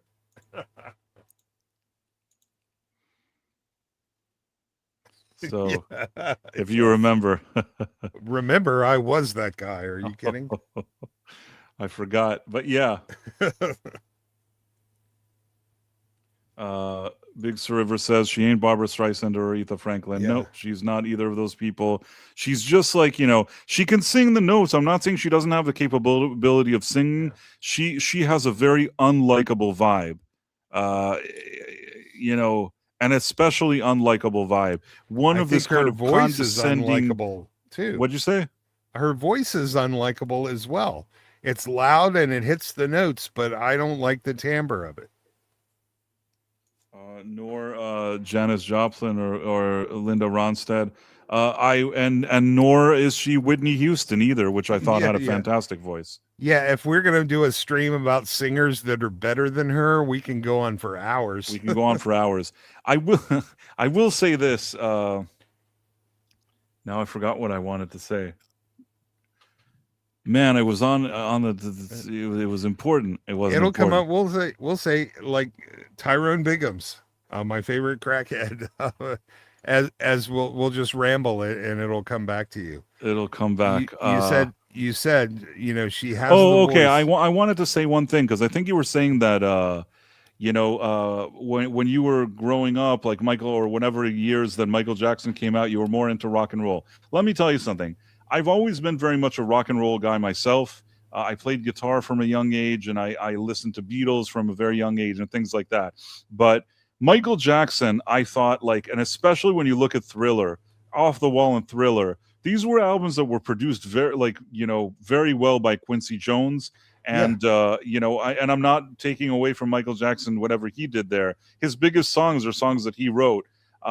Even if it's less rock and roll or whatever you want to call it. Growing up, I absolutely loved those albums. I thought they were great. For me, the part where it kind of went a bit sour, not sour like I hated it, but for me, like Bad, the album Bad, was a dip. In terms of like, it didn't. The Thriller one, I think that it crosses all genres. There's enough for everybody. Even if you like rock and roll, there's some things to like there. It's sort of like a hybrid of a lot of different things, really produced in a timeless way by Quincy Jones. I would say that you have some of that in Off the Wall as well. Bad is nobody wants to admit this, and even if they do a biopic, they won't admit it. But I think that what happened after Thriller is the success was so great that at this point, when he went into the studio, it was no longer him and like Quincy Jones partners. It was more him telling Quincy Jones what he wanted. Do you get what I'm saying? And at this point, like, and let me say, I bought Off the Wall when it came out. I listened to Off the Wall a lot. I was not as impressed with Thriller. It had too much electronic bullshit in there for me. But Off the Wall, I still think is his peak album. It went downhill for there. Now I realize Thriller is one of the best-selling albums of all time. That's when I kind of stopped, because I'm a huge Motown guy. I'm a huge soul guy. I grew up listening to Otis Redding and to Marvin Gaye and Al Green and God, I'm boomer. Anyway, I love that stuff. Bernard Purdie, Motown, soul, blues. So yeah, Michael Jackson kind of came from there. I love the Jackson 5, man. It's some of the best songs ever. So I was with him all the way up to Off the Wall. I don't know, man. I thought that personally, until this day, I think the Thriller and Off the Wall are cool. Thriller, you could say it had synthesizers and things like that, but I listened to it also, throughout the years, and I think that the incorporation of those things there are still tasteful, and there's still enough real instruments and real things that Quincy Jones brings to the table that I think that it still manages to be a hybrid album that has moments of soul, a little bit of rock, a little bit of pop, a little bit of synthesizers. I think it's cool. I think Thriller is a cool album, and I don't have an issue with it. The one that I have an issue with for me is that, like, what you said about synthesizer and things like that, I felt that way about Bad. Bad for me took away the some of the character that was still there in Thriller, and replaced it with a lot of just very synthy stuff that started becoming like leaving the cool vibe and getting a little cheesy at times. Now, even cheesy for Michael Jackson, it's not crap. You know what I mean? There's quality. There's quality music in there, and it's not like the whole thing is a disaster.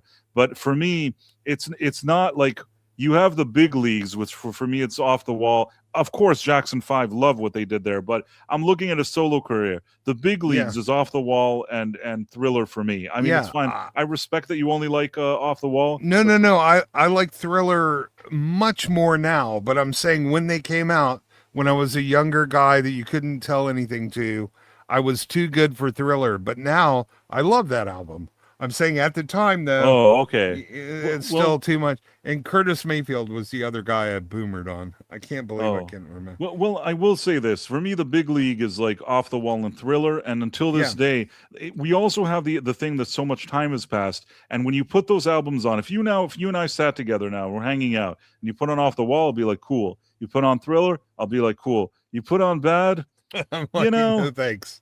It's like, it's not the worst thing that's ever happened to me, but it just doesn't feel like there's just some too many synths in it. It lost the cool factor, and I really feel that it came from Quincy Jones being sidelined. I feel like Quincy Jones, his biggest contribution to the album is Smooth Criminal, and I actually think that's probably maybe the best song on the album. That if you let Quincy Jones do a little more of Quincy, you got more done. And all that kind of the way you make me feel, and I don't know what other stuff is on that album. The way you make me feel. What else is on Bad? Remind me. Even the song Bad. I'm the last guy to know that. He sings it well. He performs it well. It's not. I can't say it's not crap. You know what I mean? But it's just it lacks that edge that I from everything I got from Thriller and Off the Wall. It feels like it's lacking an edge, and that's the only way I can describe it. Better than probably a lot of other garbage you'll put. You know what I mean? It's not that I listen to it and think this is like unacceptable as anything. It's just like if you look at Thriller and Off the Wall and then you listen to Bad, you can feel the dip, in my opinion. You could feel it. Yeah, it's like any U2 album after Achtung Baby, or any Stones album after Tattoo You, or any Rush album after Signals. It's like I'm not. They've made dozens of albums after that, but I'm not interested in any of that. And past Thriller, also not interested. Like I said, I like Thriller now, but I still don't like anything after it. Maybe one or two songs, sure.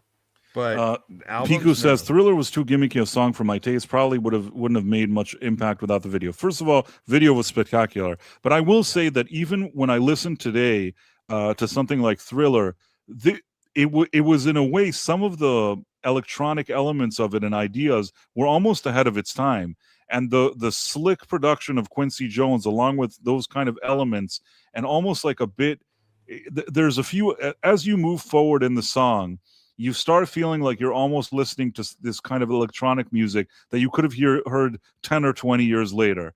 There really is a few moments like that in that song. In addition, later on, you had a lot of these kind of electronic music use samples. Here, they don't use samples. They just bring Vincent Price. You know what I mean? Today, you have a song. You'll be like, well, let's use a sample of Vincent Price talking. They didn't do that. They brought Vincent Price to actually do the rap in the song. It's brilliant. It is fucking brilliant. And man, that guy delivered the best rap. You can give me all like the best rappers. His spooky rap thing that he did in Thriller is awesome in my opinion. I like it. And he made one of the historically worst financial decisions. I feel bad for him. Career. He's such a fool in that. I mean, I don't want to speak ill of the dead, but you know what I mean. But they tried to like sue and all this stuff. It didn't help them. They tried to complain, but yeah, he basically he was told he can either have a percentage of the album or get like $20,000. Yeah, and he's like, give me my $20,000. Yeah, and you know what I would have said? What would you have said? I've actually done this before in jobs, not on this scale, mind you. You would have said, give me 10,000, give me a smaller percentage or something. Exactly. Same with the woman from Obsession, the art director who's all bitching now. Listen, you had a choice. You picked the wrong thing, but there's negotiation to be had. Listen, I need some cash now, but I don't need all of it. So give me half the percentage and half the money. Like, that's a negotiate. They're willing to offer you either of those things. So half of each shouldn't even be a question to them. Right. And that's You're exactly covered what on she both should have. ends. But yeah, you don't work for free, but you don't listen, miss out on something hitting it big. The truth is that, and this surprises me because Off the Wall was a very successful album, and Michael Jackson was no pushover at that time. But sometimes people underestimate people. I think that Vincent Price just thought, oh, this dumb kid, I'll sing a stupid thing. Give me my money. He's not. He may have never even heard of Michael Jackson. He's from such a different generation. Right. He was out of touch. It was really stupid. The people around him were stupid. His management was stupid. Yeah, his agent was stupid for sure. Everybody, they're all dumb, and they deserve to like go down in the Hall of Fame of like being really bad at you know what I'm trying to say. And then at the same time, what were we saying? How do we? Oh, you're saying the music was ahead of its time, so they didn't use a sample. They got the real Vincent Price. They got the real Vincent Price. There was something else I wanted to say, and I don't know. I guess it's a late hour, and that's what happens at a late hour. In any case, at the end of the day, I think that Thriller had a lot of cool things. Bad is missing those things. Let me look at the track listing for Bad. Let me see. Bad. I think what is Smooth Criminal may be the only really catchy song off of there. Okay, let's see. We're sharing this tab instead. You have Bad. Again, is Bad the worst song that I've ever heard? It's not the worst song. It's fine. But if you nothing special. Nothing. If you compare it to, let's say, like Billie Jean and Beat It, or Rock With You, and I don't know what the fuck, like Don't Stop Till You Get Enough. This is not in the same. This is not in the same league. So that's nothing special. The Way You Make Me Feel. Again, does he sing really well on it? Sure. Is it like you tell that he's a really good singer when he sings it? Yes. Is that song the best song I've ever heard? No. It's both Bad and The Way You Make Me Feel. The best thing they can boast is that he performs them very well. But are they great songs? You could say, well, he's talented, so he's making songs that are kind of mediocre sound better than they are. Maybe he is, but they're not spectacular in my opinion. Yeah, listen, let me tell you, you can find the oldest, stodgiest, classical music listening, Grey Poupon eating motherfucker in the world, and you start playing Keep On with the Force Don't Stop, and that guy's going to be tapping his freaking foot. That hook is irresistible to any member of the human species. Yep.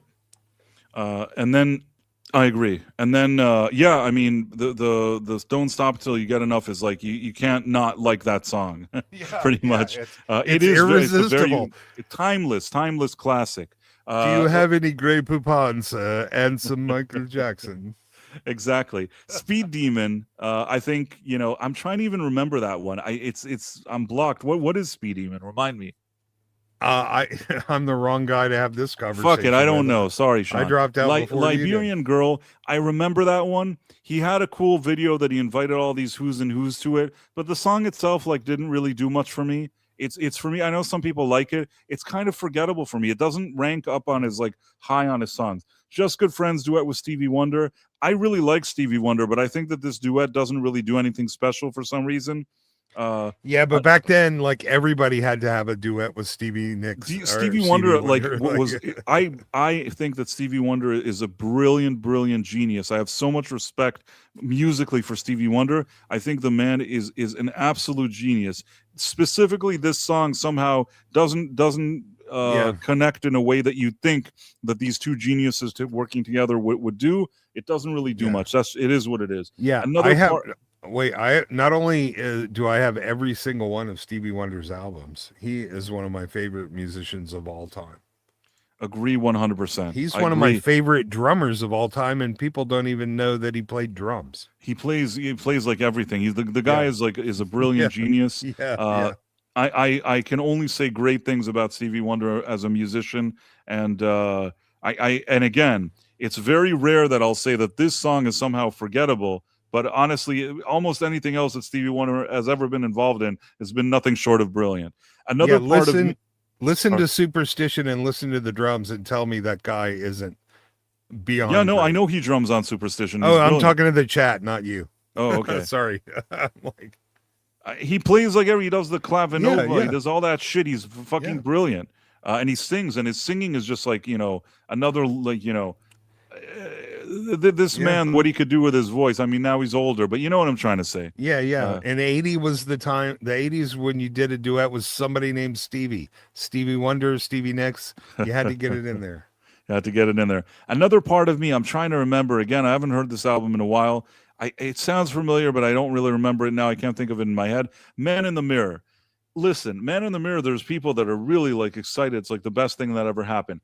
Is it a decent song? It's decent. Does he give a magnificent performance on a decent song? Yes. He is absolutely fantastic on it, but it doesn't change the fact that the song isn't wonderful. He's wonderful in it, but the song to me it doesn't capture me in the same way. There's something that that kind of whereas Thriller and Off the Wall for the most part managed to avoid it. Some of these things that are happening in Bad, maybe the overuse of the soft sounding synthesizers, too much of them, starts to make it sound a little cheesy. You know what I mean? In parts. I hate to say it because he's a brilliant singer, but the music itself comes off at parts as cheesy, in my opinion. Do you got what I'm saying?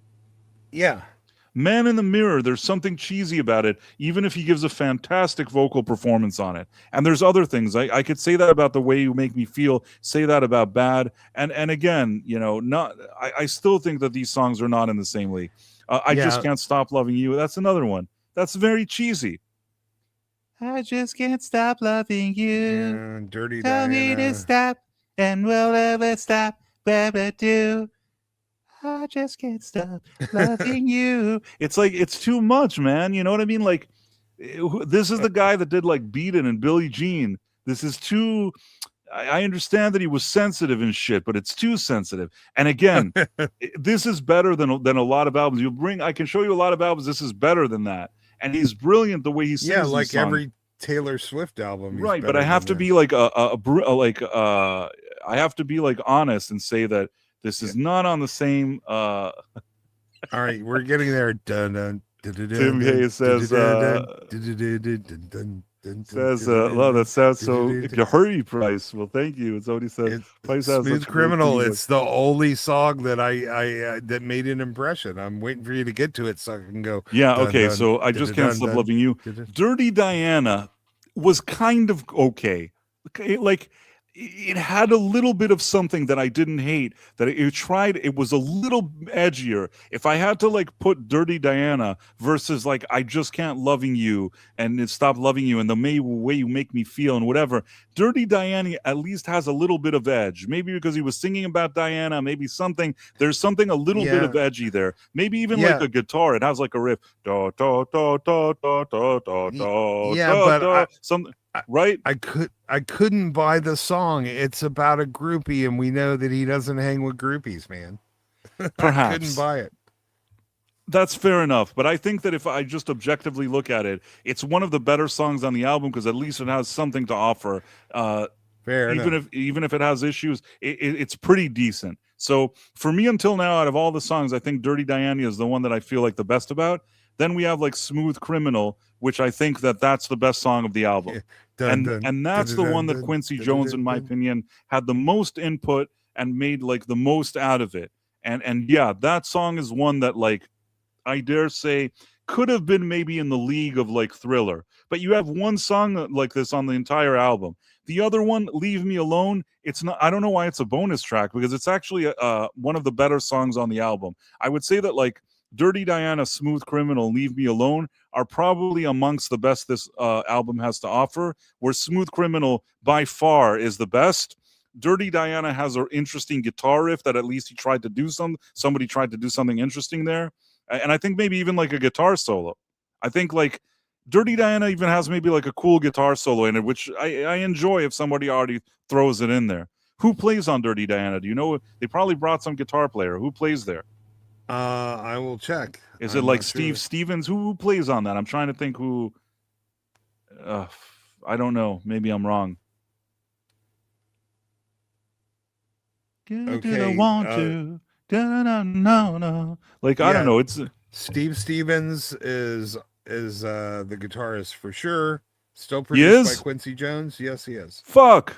Well, come on, man. Give me some props. I didn't even fucking know. It's Steve Stevens. I just thought to myself, I remember that there being a guitar that doesn't sound like a complete embarrassment there. Amongst all his like synthy songs that he's like, you know, serenading everybody, there was something a little edgy there. And that's what I said. I know my shit. You know, I know I'm kind of a weirdo, but I said something that made sense. And I knew why it made sense. Yeah, but I mean, Steve Stevens played back on Thriller. It totally makes sense. He played with like Billy Idol, right? He's but basically Steve Stevens is the guy that they used to call in when there was something that sounds a bit too cheesy and you need somebody to make it sound a little more like badass, then you need Steve Stevens. That's how Billy Idol has his career, because some of those songs that he sings like would sound kind of lame without Steve Stevens coming out and doing like, once there was something that I saw like a video of Steve Stevens explaining how like he worked on a riff let's say for a song for Billy Idol. So he shows like what was brought to him, and then he's like, and I thought to myself, why don't I do this? Why don't I do that? And Okay. even you listen to something like White Wedding. White Wedding is something that I think Billy Idol came up with, and he had like half an idea for a melody there. Steven comes in and on something very simple creates like this whole cool vibe to it. He did it on like almost every Billy Idol song you hear is elevated just by like a guy coming in here that actually came more from like a metal background. He initially like I think that when he met with Billy Idol, he thought maybe they're not even a good fit, or maybe Billy Idol didn't know if they'd be a good fit, and like Stevens tried to like bring something to his music and like add the edge. That's why for all these years, always when you think of Billy Idol, people immediately also mention Stevens. And I will say that without Steve Stevens, Billy Idol's career, I think, would look very different. That's my personal opinion. Well, do you know? So Diana Ross used to open her sets using Dirty Diana as an overture. And in an interview, Diana, Prince of Wales, said that Dirty Diana was her favorite amongst his songs. So that's funny. You're not the only person to like it. The two Dianas who both might have thought is about them, but so you liked it, yeah. And it was a good song. I don't blame them. Then you have a Smooth Criminal, best thing on the album, and Leave Me Alone. Leave Me Alone is like the main reason Leave Me Alone was cool is that it had a pretty cool video. Also, the idea of like, the press chasing him and whatever. I thought that there was something there. It felt more personal, and it's not a terrible song. It's one of the most, in my opinion, it stands out. This is the trio of songs that stands out the most. Dirty Diana, Smooth Criminal, and Leave Me Alone. Whereas if I had to give the order, I'd say Smooth Criminal number 1, Dirty Diana number 2, and number 3, Leave Me Alone.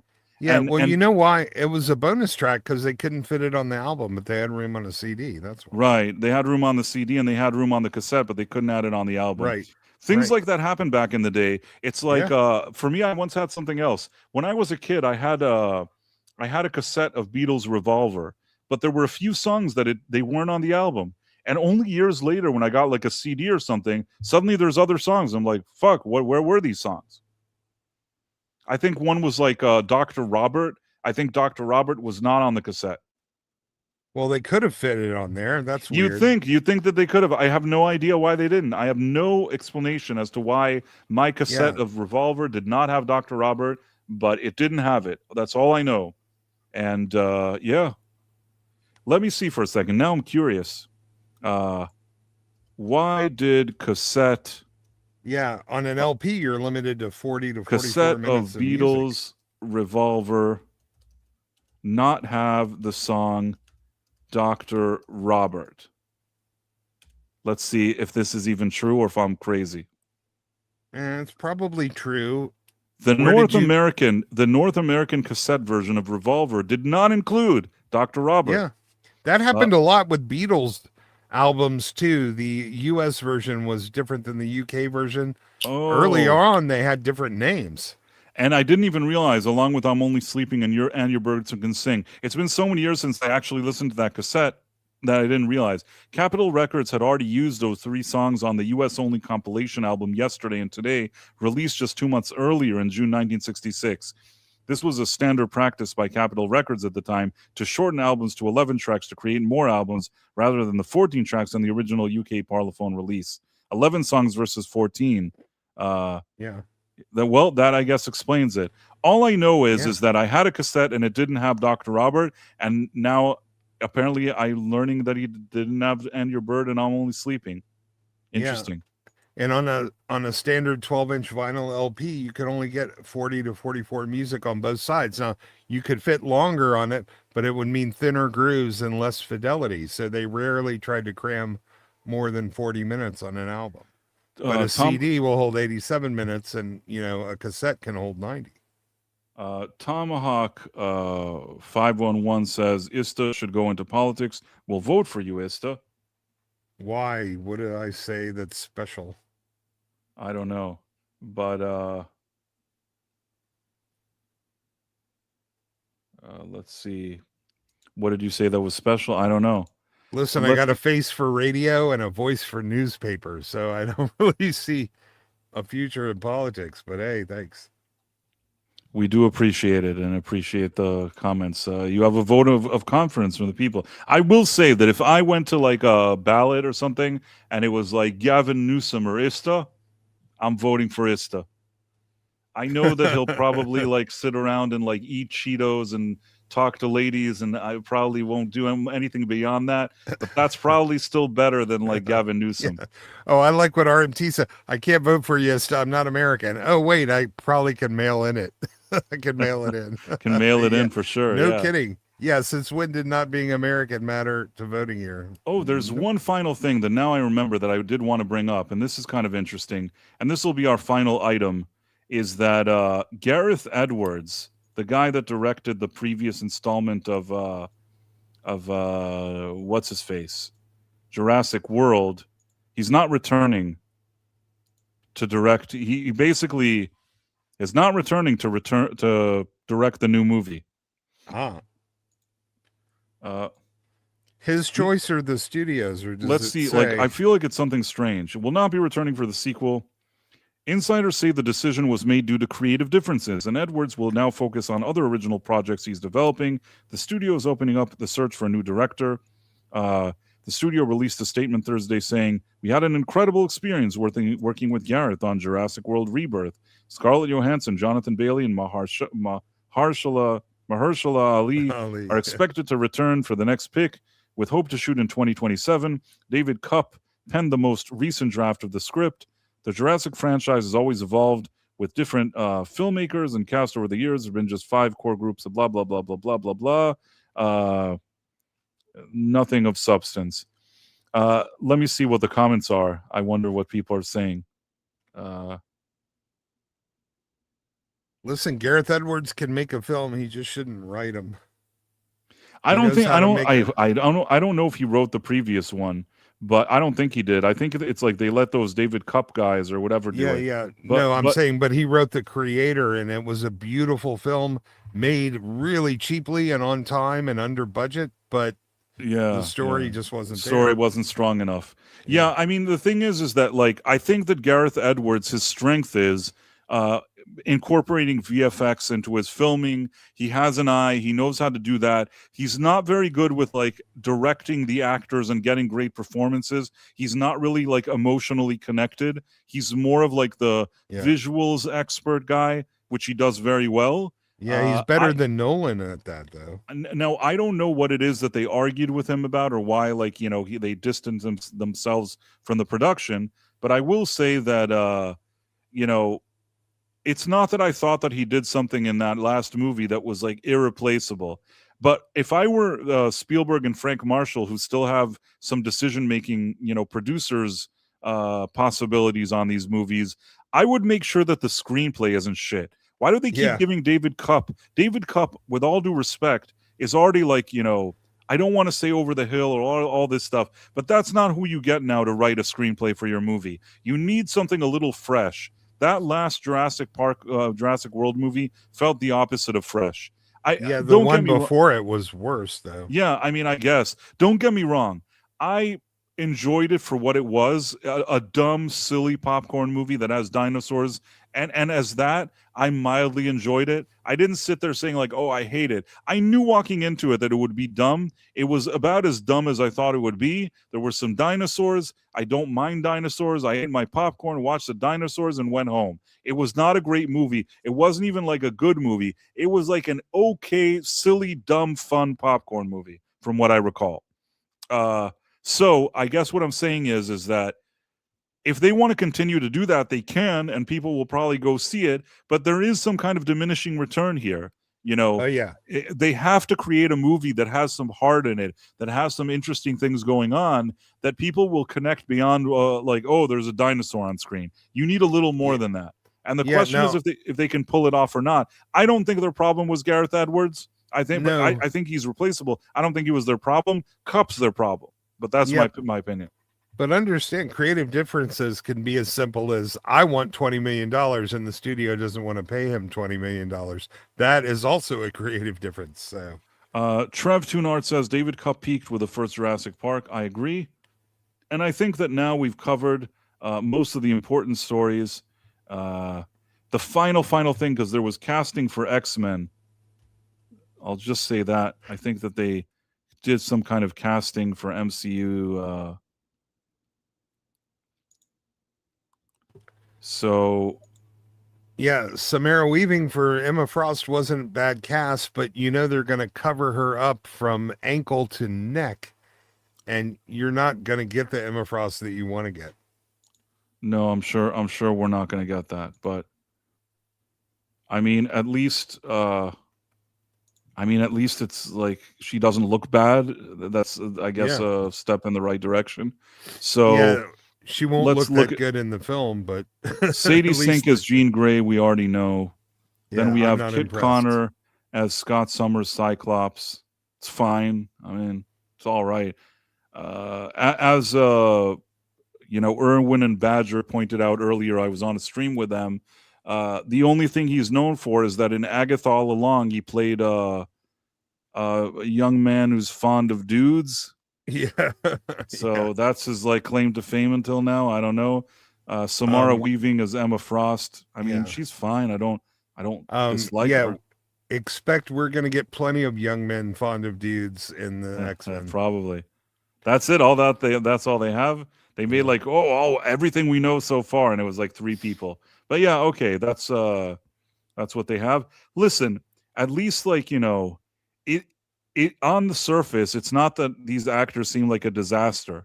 The question is what we'll do with them, but I'm not saying that this couldn't work. So it is what it is. So we went over that, and I guess at this point it's the I'm gonna do some shout outs. You make sure to drop in all the chats or whatever that people know where your channel is and what you do and all that good stuff. Was Kit Connor, did he play Wiccan? Is that the guy you're talking? Because I didn't watch Agatha all along. He played like she had this twerp that was like following her, but then there was like the twerp had a boyfriend or something.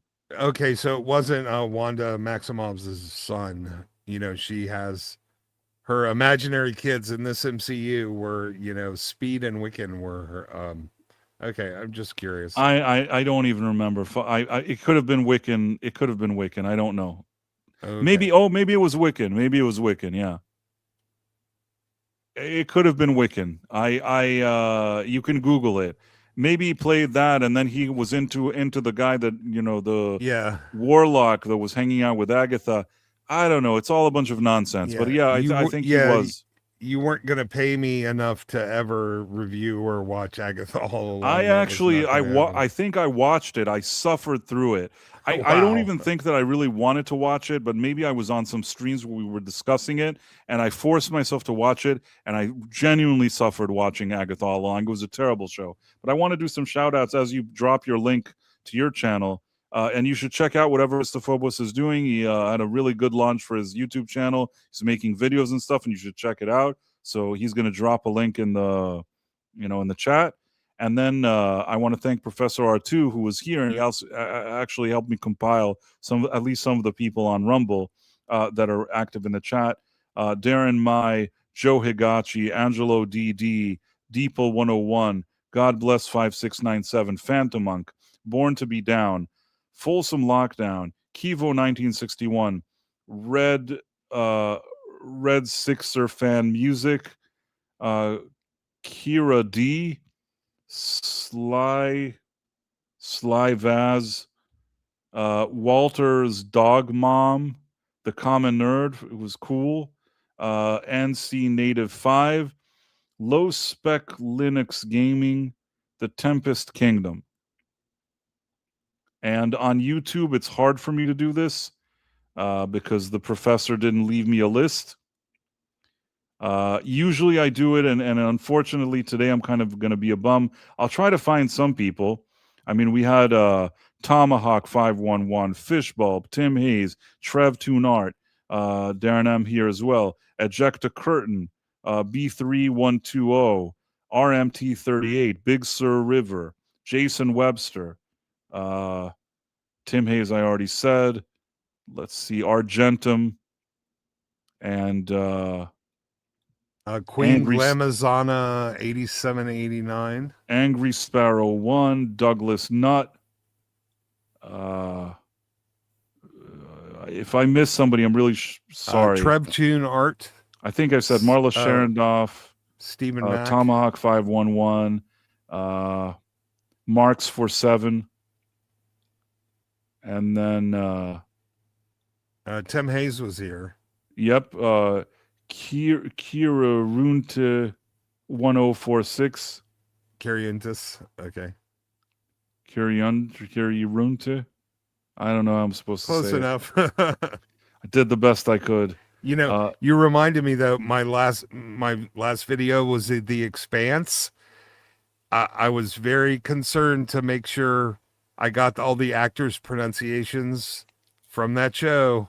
It's not easy. There's a lot of unusual names in that show. So. I actually have to watch that video. Did you post it today? When did you post it?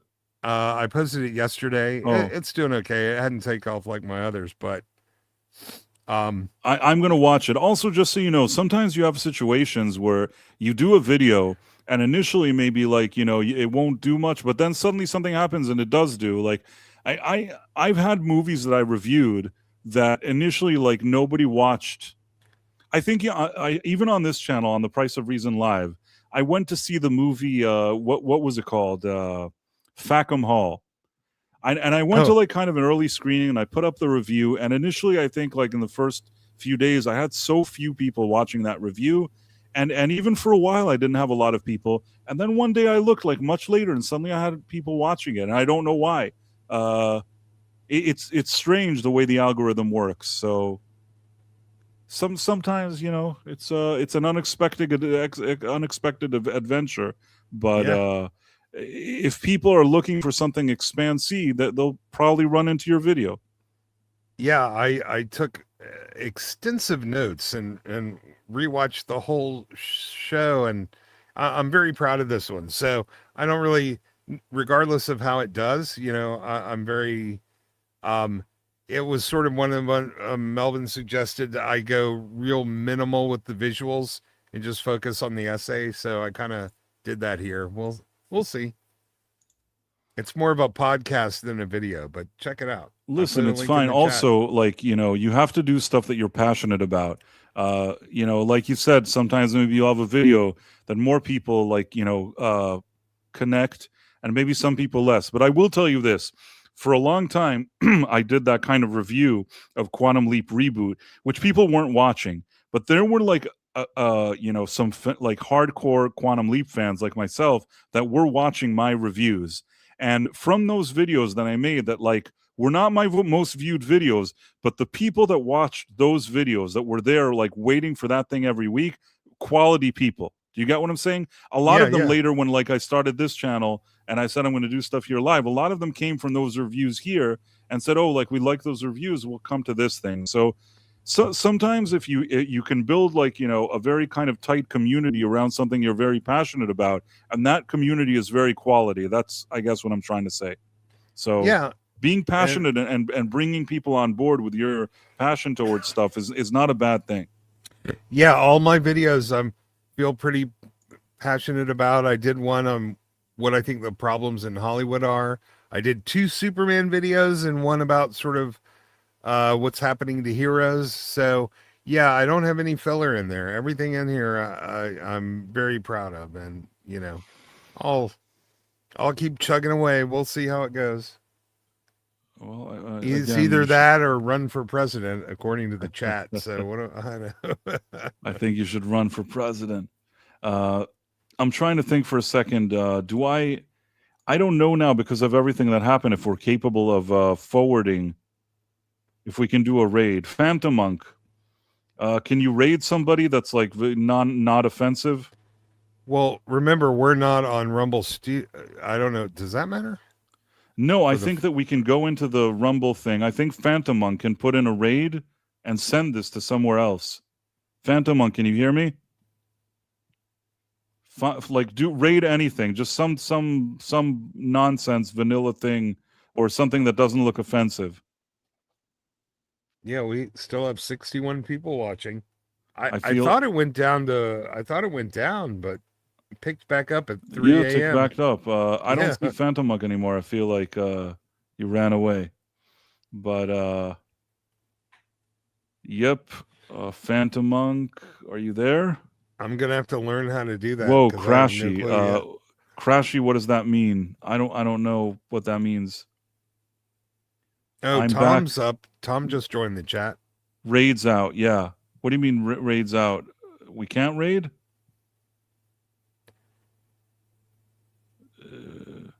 Will you do a raid? Ready to raid? Good, raid. Put in the raid already, please. Okay. Before I forget, because I have to raid. Like, we have to raid somebody. Phantom Monk. The Phantom Monk is the chief raider. All right, do it. Put something in, Phantom. In any case, the ultimate raider is Phantom Monk. I'm just waiting for him to do something. I see Hopper here as well. Nice to see you. In any case, it was great hanging out with everybody here. Great hanging out with you, Ista. Thank you also. Ista also made an effort here to be here more today and hang out with me for a long time, and it helped because for several reasons. Yeah, I think And we got to cheer up Professor R2 quite a bit. I'm very proud of that. I think that somehow you diverting the conversation towards naughty films and me telling the story about Veronica Avlov, totally, it was out of left field, and I think it totally changed the vibe of the whole stream. He was not thinking about his problems when we got him. when we were talking. We got him to think. We got him to think about it. That's for sure. Yeah, and now Robot Head's running around Australia trying to get somebody to set up the first adult movie drive-through. Oh, I see. Midnight Sedge After Dark. Tom's awake at this hour. I didn't see him until now. Yeah. I said he came up in the chat. I suggested maybe he knew how to raid. I see. Well, nice to see you, Tom. Feel like strange hour. It's really late, but nice to see you here, man. Yeah, it's less late for him though. He's a few hours behind, I think. No, I think he's 1 hour behind. But in any case, this is a good time for us to wrap up our stream and go to sleep. And I guess since this is Rumble, this is probably going to play the outro of me singing. But it's not Rumble; it's StreamYards. It's probably going to do that. So today is what day is it today? Thursday. The Night Owl every Tuesday and Thursday. The Night Owl. By the way, if you're watching this on whatever platform and you haven't subscribed or followed or whatever it is, Rumble is great for freedom of speech. If you use the app and you haven't signed up, you should sign up and follow us. If you're here on YouTube and you came from somewhere, you don't know from what link, maybe on X, maybe from another channel or whatever it is, make sure you're subscribed to this channel. So do like and subscribe and leave comments and do all that stuff that's really, really great and helpful for all the algorithm things. And I guess now we can be on our way. Bye. I'm such an awesome guy.